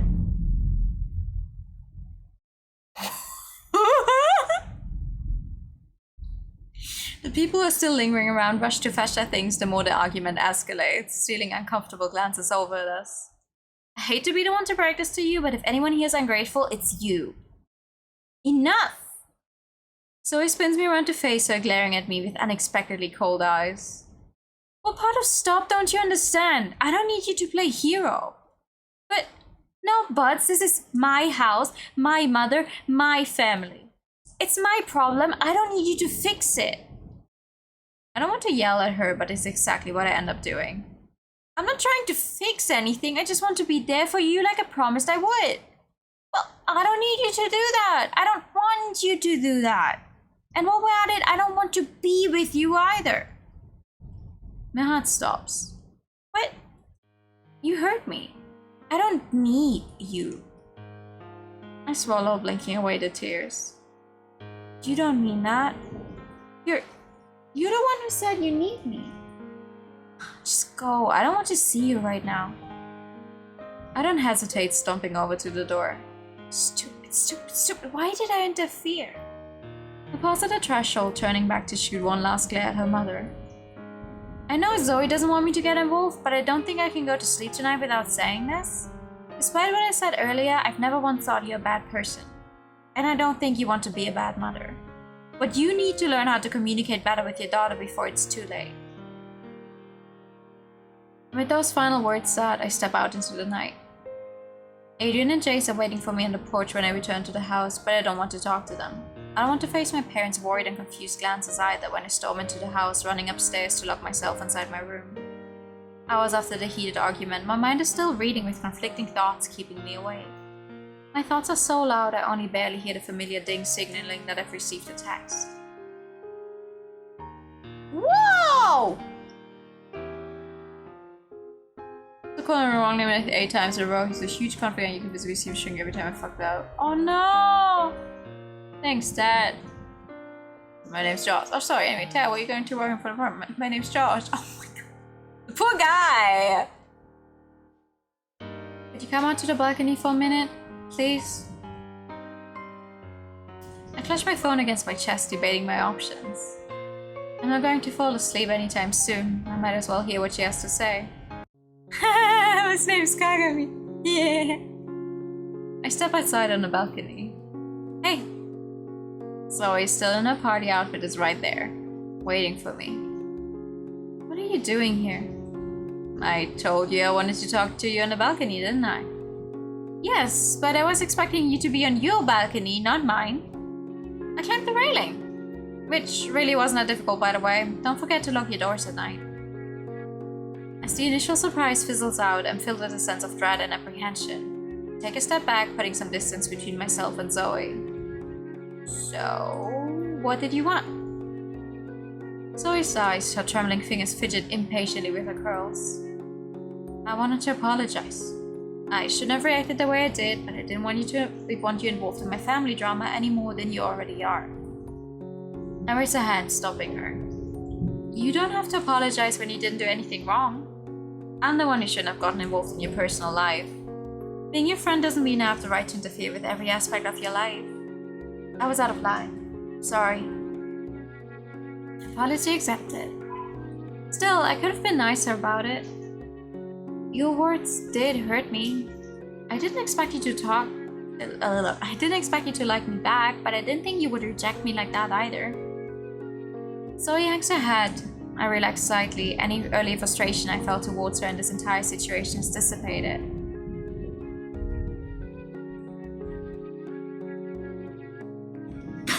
Oh, it's not stopping. I'm sorry. It's okay, really. I'll be fine.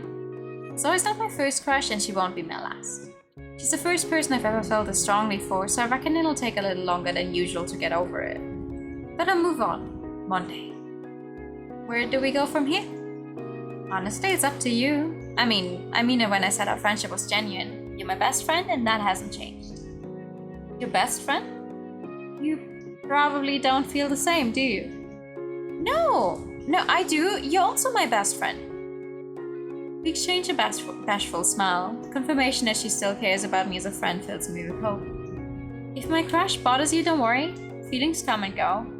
I'll get over you in no time, and this will all be a distant memory for us to laugh about. I promise. What if I don't want you to get over it? What if I don't want us to be a distant memory? What if I don't want you to stop liking me? Because I like you too? What? You like me back? She nods shyly. I've liked you since I first saw you. But when my feelings for you got deeper, I got scared. Scared you didn't feel the same, scared you'd be disappointed I didn't only see you as a friend. Scared you wouldn't like me anymore if you found out that I'm not always the happy-go-lucky girl I wanted you to think of me as. But at the same time, you were so kind. Whenever I cried, you'd hold me. Whenever I was lonely, you'd keep me company. You welcomed me with open arms and never asked for anything in return. I started to depend on you more than I should, and that terrifies me, Hazel. I tried to take my distance to be more independent, but it only hurts more. It reminded me of the relationship I have with my mother, where my need to not burden her only pushed her further away.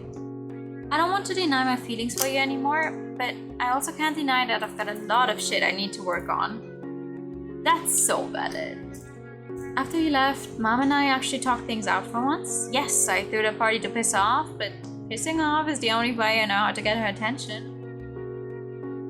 Mom said she never meant to make me feel neglected. She's not the best at expressing her feelings, as I'm sure you've noticed, but I realize now she wasn't the only one who wasn't listening to the other. That's fair, actually. That's nice. All she wanted was to feel needed by me for once, and that's all I ever wanted too. Yet we both didn't know how to communicate that because we both thought the other was too busy doing their own thing, content with our relationship as it is. I'm happy we're going to work things through, but it's going to take time. And you deserve better than all this ugly baggage, Hazel. I try not to get too giddy over a confession, knowing there's a more important issue I need to address right now. You're right. You need to work things out. But I'll wait. What? I've already waited 20 years to meet you. I'm sure I can wait a little longer to call you mine. Oh! Ah! And we all have baggage, you know? I'm just happy you've opened up about yours. We can take our time from here on. I promise I'll actually wait this time instead of sticking my nose where it doesn't belong, trying to fix things that are beyond my control. You sure? Smiling down at her, I wipe away the tears clinging to the corner of her eyes. More sure than I've ever been before. But only if you want me, of course. Of course I want you, stupid. She grins when I tuck her into a tight hug. If this is going to work, I need you to open up to me about things too. I don't want either of us to hold back our feelings anymore. That's right. So will I.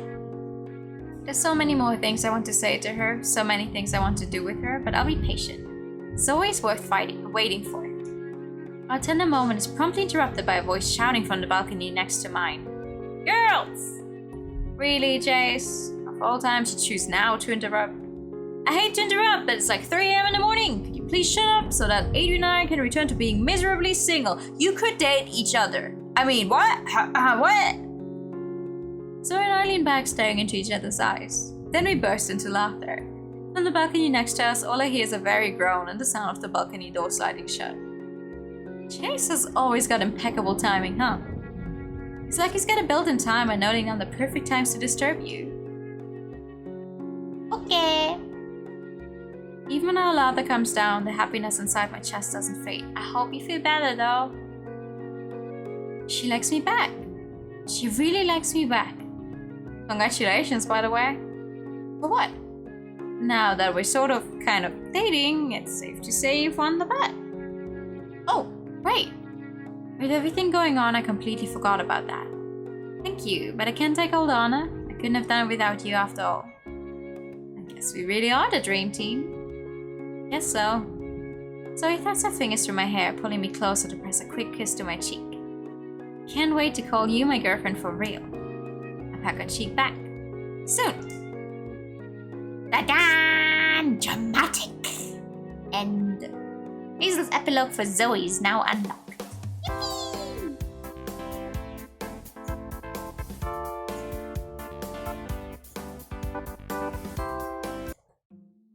Oh!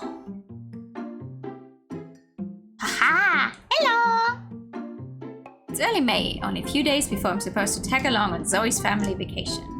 Zoe's been here since morning to help me pack, going on and on about the importance of making sure our outfits match instead of clashing. Apparently it's super important that we get the best pictures ever. In between that, she also finds the time to complain about how bikini bottoms never have pockets. And then some other conversation eventually comes down to this. Your mom hates me. Hazel, you know that's not true. I can see it in her eyes. She thinks I'm the devil's spawn. Of course, I can't really blame her. My past run-ins with Naya have been nothing short of awkward, so it's not surprising that she's not my biggest fan. Yeah, they did.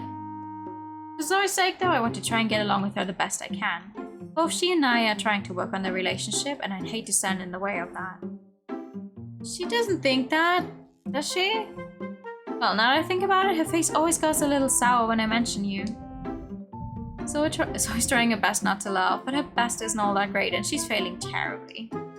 See? You can't even deny it properly. Oh, stop it, Hazel. I'm obviously teasing. I know my mom, and I promise she doesn't hate you. Maybe she's a little awkward sometimes, but she means well. I promise. She's awkward because of me? Well... Zoe sighs, dropping a folded t-shirt in my suitcase. She drops her own body on my bed shortly after, stretching her arms out to get more comfy. I sit next to her. A few months ago, I wouldn't have cared if you two got along or not. I convinced myself more or less that I didn't care what my mother thinks about me and that it didn't matter if she was engaged in my life. But then someone, she smiles at me, someone very special helped me realize that I still did care. That I've always cared no matter how much I tried to convince myself I didn't. And that same someone then helped me confront my mom and tell her how I'd been feeling. And then, all thanks to the special someone, Mom and I finally get to be mother and daughter again. So even though I never imagined introducing her to anyone I dated before, this time... My cheeks flush as I rush to finish her sentence. This time's different? She nods. You're different from the others. You're important to me in a way no one else has ever been, Hazel. On top of that, just in general, I've changed. And Mom, she's trying to change. I'm getting it better. I think someone's stuck out there in the rain, and they don't sound very happy about it. I'm getting better at communicating how I feel, and for the first time, I feel like she's actually listening to what I have to say. She's genuinely been putting in a real effort to be more engaged in my life. And because you're such a big part of my life, I think it'd be very nice if the two of you could get along. Ugh, don't get all mushy on me. You know I'm not any good with that lovey-dovey stuff. Seriously though, Hazel, I want to give her a chance to get to know you properly. Once she does, I'm sure there's no way she won't love you. Yes, let's hope so. Regardless of what the outcome may be, I'm at least going to try my best to impress Naya. This trip is important to Zoe, so by default, it's important for me too. Yay! In the past month, Zoe and I have spent countless nights on our balconies chatting about things we were too afraid to open up about before. Zoe's vented to me about her childhood, her relationship with her parents, everything. Since we started dating, few topics have been off limits. I'm glad she feels safe enough to open up to me. But I'm also sad she felt she had to hide these things from me for so long. If we didn't start dating, would she never have confided in me? Would she never have opened up to anyone? Would she have been stubborn enough to resign herself to carrying these burdens alone forever? Maybe not forever. That really blows. They're going to storm in eventually after having their parade rained on. Hey. I shake my head, refusing to let myself dwell over the unknowable for too long. She's told me now, and I'm always going to be here to listen. That's all that matters. Don't stress about it too much though, okay? How Mom feels about you and our relationship isn't going to change anything for me, got it? Got it. So I grabs my face and squishes my cheeks together. You're head over heels for me no matter what. Right? Of course. Good, because I'm head over heels for you too. Zoe gives me a kiss on her cheek before releasing my face. Anyway, I'm mainly just going to see you in a bikini. At that, Zoe bursts out laughing. I playfully nudge her aside. Don't laugh at me when I'm trying to flirt with you. You're so bad at it though. Mock my flirting skills one more time and I'm never paying you a single compliment again. Aww, don't get pouty with me now, Hazel. A few days later, we arrive at the beach hotel Zoe's mom booked us for the weekend. Naya is as quick and precise as ever, getting us checked in before we even get a minute to catch our breaths on the journey here. So... She hesitates, glancing between Zoe and I. Zoe gives her a reassuring smile and she clears her throat. With a strange smile, she focuses on me. Hazel, I hear you're spending most of the summer abroad. Yes, for an internship. Not too long after Zoe and I confessed to each other, I participated in a regional music contest. Both first and second place would be granted the opportunity to intern under a well-known performance musician. I came second place, which is annoying, but in the end I'm just grateful I made the internship. It won't be easy being apart from each other that long. She's looking at both me and Zoe now. Zoe hums, shuffling her feet awkwardly. Yeah, I'm definitely not looking forward to long distance, even if it's only temporary. How long is the long distance though? I've heard people say, ooh, it's a long distance relationship when they're like 2 cities apart. I'm like, oh yeah, oh no, long distance. Wow, it takes you an hour to drive to the other person. Ooh.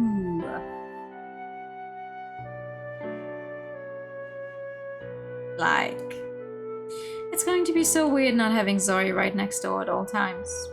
Zoe threads her fingers through mine, giving my hand a gentle squeeze. We'll manage though. Zoe sounds so genuinely confident I have no other choice but to eagerly nod along. We will. Well, let's hope so. She hates me. I'm going to go see the spa, then relax in my room until dinner. You two should go enjoy the beach. Zoe's been looking forward to it. Made that work for 6 months before moving closer. Yeah, abroad, missing a different country, true. True. I guess it is long distance then. I don't know.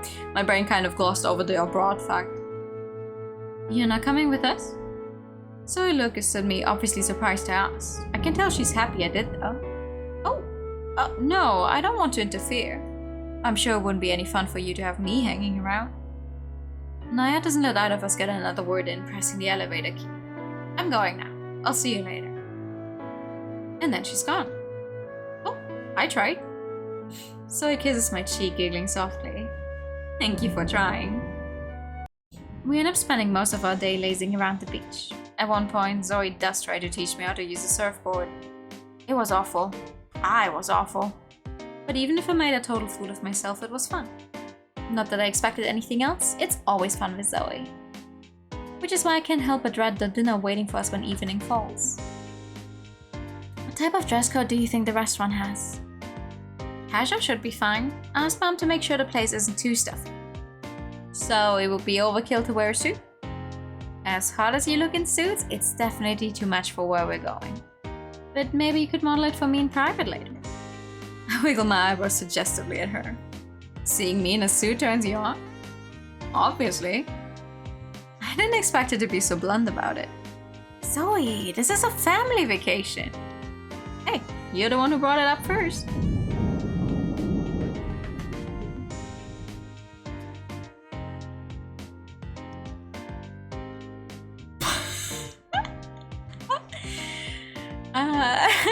I'm surprised the microphone picks it up because it doesn't show at all that it picks anything up, but I guess it's there.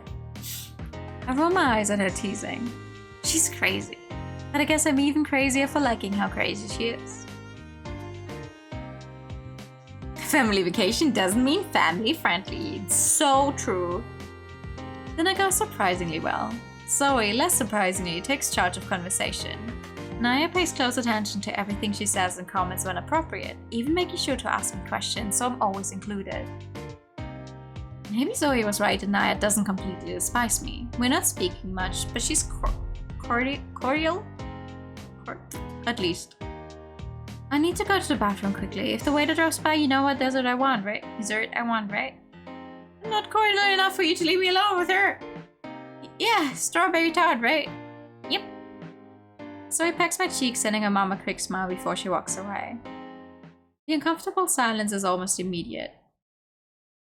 The food here is nice, don't you think? Yes, very nice. Thanks again for treating us. No need to thank me, I'm happy to.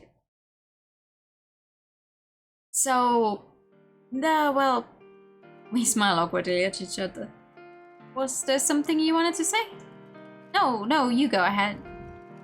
I wasn't going to say anything important. I was literally about to comment on the weather. I was about to comment on that too. Another awkward smile from us both. You seem like a nice girl, Hazel. I'd like to apologize if anything I've said in the past may have suggested that you're not. It's fine. I've also said less than kind things about you. I bite my tongue. Did I seriously just admit to shit-talking my girlfriend's mom right in front of her? Surprisingly, Naya takes my comment in stride with a weak chuckle. I don't blame you. I haven't been the best mother, so how could I expect you to think of me as a good mother-in-law? Mother-in-law? Sounds so serious. Well, you are serious about Zoe, aren't you? I don't hesitate. Of course! Zoe means the world to me. I can tell. Naya nods in understanding. I sigh, deciding to just let everything go now that I've started. She told me not to worry about gaining your approval, but I want you to approve of me. Partially because I'm crazy competitive, but mostly because I know that deep down Zoe does care about your opinion a lot. And I care what Zoe thinks, which automatically means what you think matters to me too. Maybe it's too late. Reluctantly, Naya sighs. It's not too late. I've never disliked you, Hazel. But just like I never intended to make Zoe feel neglected on purpose, my intentions are not always reflected by my actions. I'm not great at being a mother, but I do love Zoe, and that's why I'm going to try. No, I will be better. I've made many mistakes, and I can't promise I won't ever make more, but ignoring how valuable you are to my daughter won't be one of them. Thank you for being there for her when I wasn't. Maybe we're not so different. I've never been great with people either. Yes, I noticed. Is it that obvious? Just a gut feeling. Perhaps it's some sort of internal alarm, allowing socially inept people like ourselves to sense others like us. Maybe. If I didn't have such a warm family of friends like Adrian and Zoe who helped me step outside my comfort zone when needed, maybe I would also have turned out like Naya. If I had, I'd hope I'd also be given a second chance to try and connect with people I actually really do care about. I guess that's why Zoe's so determined to give this a shot. I'm really lucky to have someone like Zoe in my life. I don't think anyone has ever managed to make me laugh as much as she does. When I'm with her, I'm just happy. I love her. My face goes red, realizing what I've just done. It's the first time I'm admitting this out loud, and to Zoe's mom of all people. Naya just laughs. Thankfully, Zoe returns to the table before Naya can comment. Did I miss something? I share a secretive smile with Naya. Nothing important. Hi, Barry. Good evening. Would you look at that? I can actually save the game when you redeem it this time. No, we haven't even ordered the desserts yet. Let's see if there's a way that we can wave over. After dinner, Zoe suggests we take a walk along the beach. Naya retreats to her hotel room, but not before promising to accompany us to the beach tomorrow. Zoe doesn't say much about it, but I can tell she's excited. Looks like this trip was a good idea after all. What are you thinking about? Zoe squeezes my hand, bringing my attention back to her. Nothing. You say so. We fall silent, enjoying the natural sounds of the beach. So peaceful. Okay, I can't do this anymore. Panic pumps through my veins, knocking the breath out of my lungs. What? Oh, wait, it's not that serious. You, don't scare me like that. I'm sorry, I didn't mean to scare you. There's just something I need to confess. Confess? Earlier, when you were talking to my mom, I heard almost everything. You were eavesdropping. Zoe raises hands in defense. Not on purpose. When I got back from the bathroom, I noticed you two talking, and I didn't want to interrupt but I was really curious. She clings to my arms with the world's cutest pout on display. Forgive me? Fine. Seriously, that easily? I'm too weak against you, so why even bother? Zoe looks very pleased. So you heard my whole speech? About how I make you really happy? And how you L-word me? Oh, don't remind me. I can't believe I said all that to your mom. Hey, there's no shame in admitting how amazing your girlfriend is. Then to make things more fair, don't you think I deserve to hear something back? Maybe I'm pushing my luck here, considering I still haven't officially said anything to her face, but I think I'm ready. Sure, but first, you'll have to catch me. Giggling like a psycho, Zoe breaks into a run. Rolling my eyes, I run after her. Got longer legs than you. I'm more athletic than you. I'm crazy persistent, I'll never give up. You're going to run out of breath sooner or later. Before Zoe gets a chance to prove she's right, she stumbles over her own feet. I tumble straight into her, knocking us both to the ground. Somehow before we hit the ground, I managed to turn us around so that Zoe falls on top of me instead of the other way around. It still hurts though. Zoe grimaces. I have to admit, it's a little humiliating how quickly you caught me. We both laugh at that. Ignoring the small ache in my arms from our crash, I move to wrap them around the perfect curve of Zoe's waist. Looks like gravity's been holding a grudge against you. Whatever, I hate gravity. Who needs it anyway? Well, for starters, literally everyone and everything on this planet. You make a compelling point. I hate it when you do that. Hey, do you think I could compel you to tell me those words I've been waiting to hear? Do I really have to spell it out for you? It would only be fair if you did. You already know how I feel, even if it was an accident. Okay, I'll do it. She takes a deep breath and exhales. I love you. Ignoring how my heart's literally about to beat out of my chest, I smile at her. See? That wasn't so hard, was it? Alright, your turn then. Embarrassment blooms across my face, painting my cheeks again. I already said it. Say it again. Hey, I love you. I love you too. Zoe passes a soft kiss to my lips. I love you. I repeat, giving her a kiss back. I love you too! She laughs, smothering my face in kisses. Okay, I get it. Say it back. I love you. No, I love you. I love you more. I love you even more than more.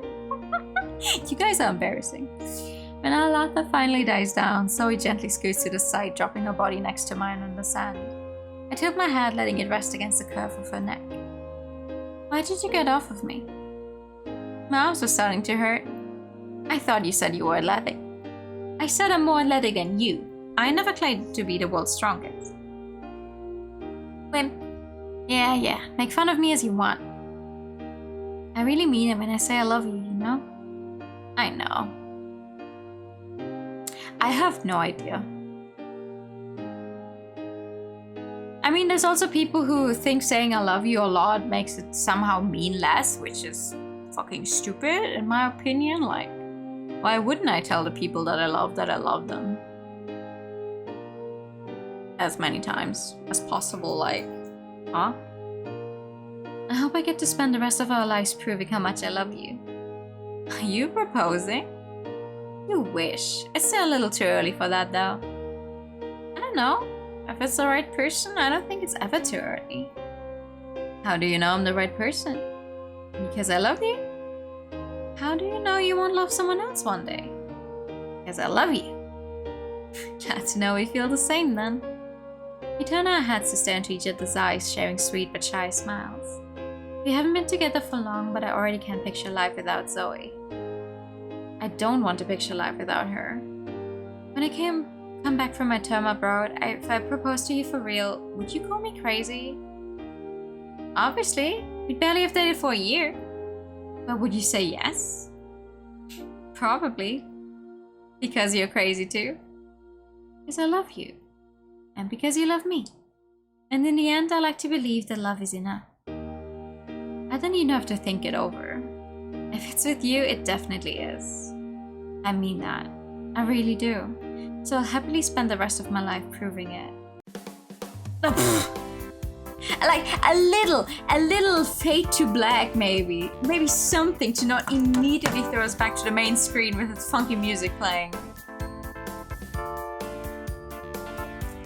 I mean, to be fair, maybe they just said I like you, which can carry a quite different connotation to outright saying I love you in English. But I don't think we have the same type of thing going in German, so like if I say I love you, then that's the only word I would use, right? Hi Sam, good morning. I don't know why it's so abrupt, it's a little extreme, yeah. Thank you for the pat. But hey, look at that! Our first route complete! Yippee, yippee, yippee, yippee, yippee. I want a picture of it. I want a screenshot of this, thank you very much. Nice! Yay! Woohoo! That means since I went massive overtime, next time we're gonna get started with Jason Adrian. Oh yeah, the artwork is really nice. Oh, I was thinking, oh, I don't know if I can make it through Zoe's route, but I guess I could. I guess I was able to. But yeah, that's gonna be it for tonight. Let me actually do this. That is gonna be it for tonight, which means tomorrow is Friday. So we're gonna continue Digimon tomorrow, and hopefully it's not gonna be hot tomorrow, so my computer's not gonna die. A tiny little bit of overtime and starting an hour late. We're gonna end here. Tomorrow is Digimon, Saturday is Persona, hopefully for longer and for real this time, without my computer and my internet dying on me, but fingers crossed because it went well today. And we'll continue this game on Sunday, which means Jason Adrian time on Sunday. Have a good night everyone, I'll send you over to Tippa, as Tip is playing Elden Ring, and I believe in her. It's already Friday. Well, for you it is, Mr. Future. For us, it's not Friday yet. I still have half an hour before it's Friday. And I have to feed the green owl that is going to kill me otherwise. Thank you for a nice stream. No, thank you for coming by. Thank you so much. I am unable to copy my own raid message. Isn't that fun? There we go. Everyone has a great night. Take care, everyone. You have about 7.5 until Friday. Well, good luck. I'll see you all very soon. Good night. And bye-bye. Bye-bye.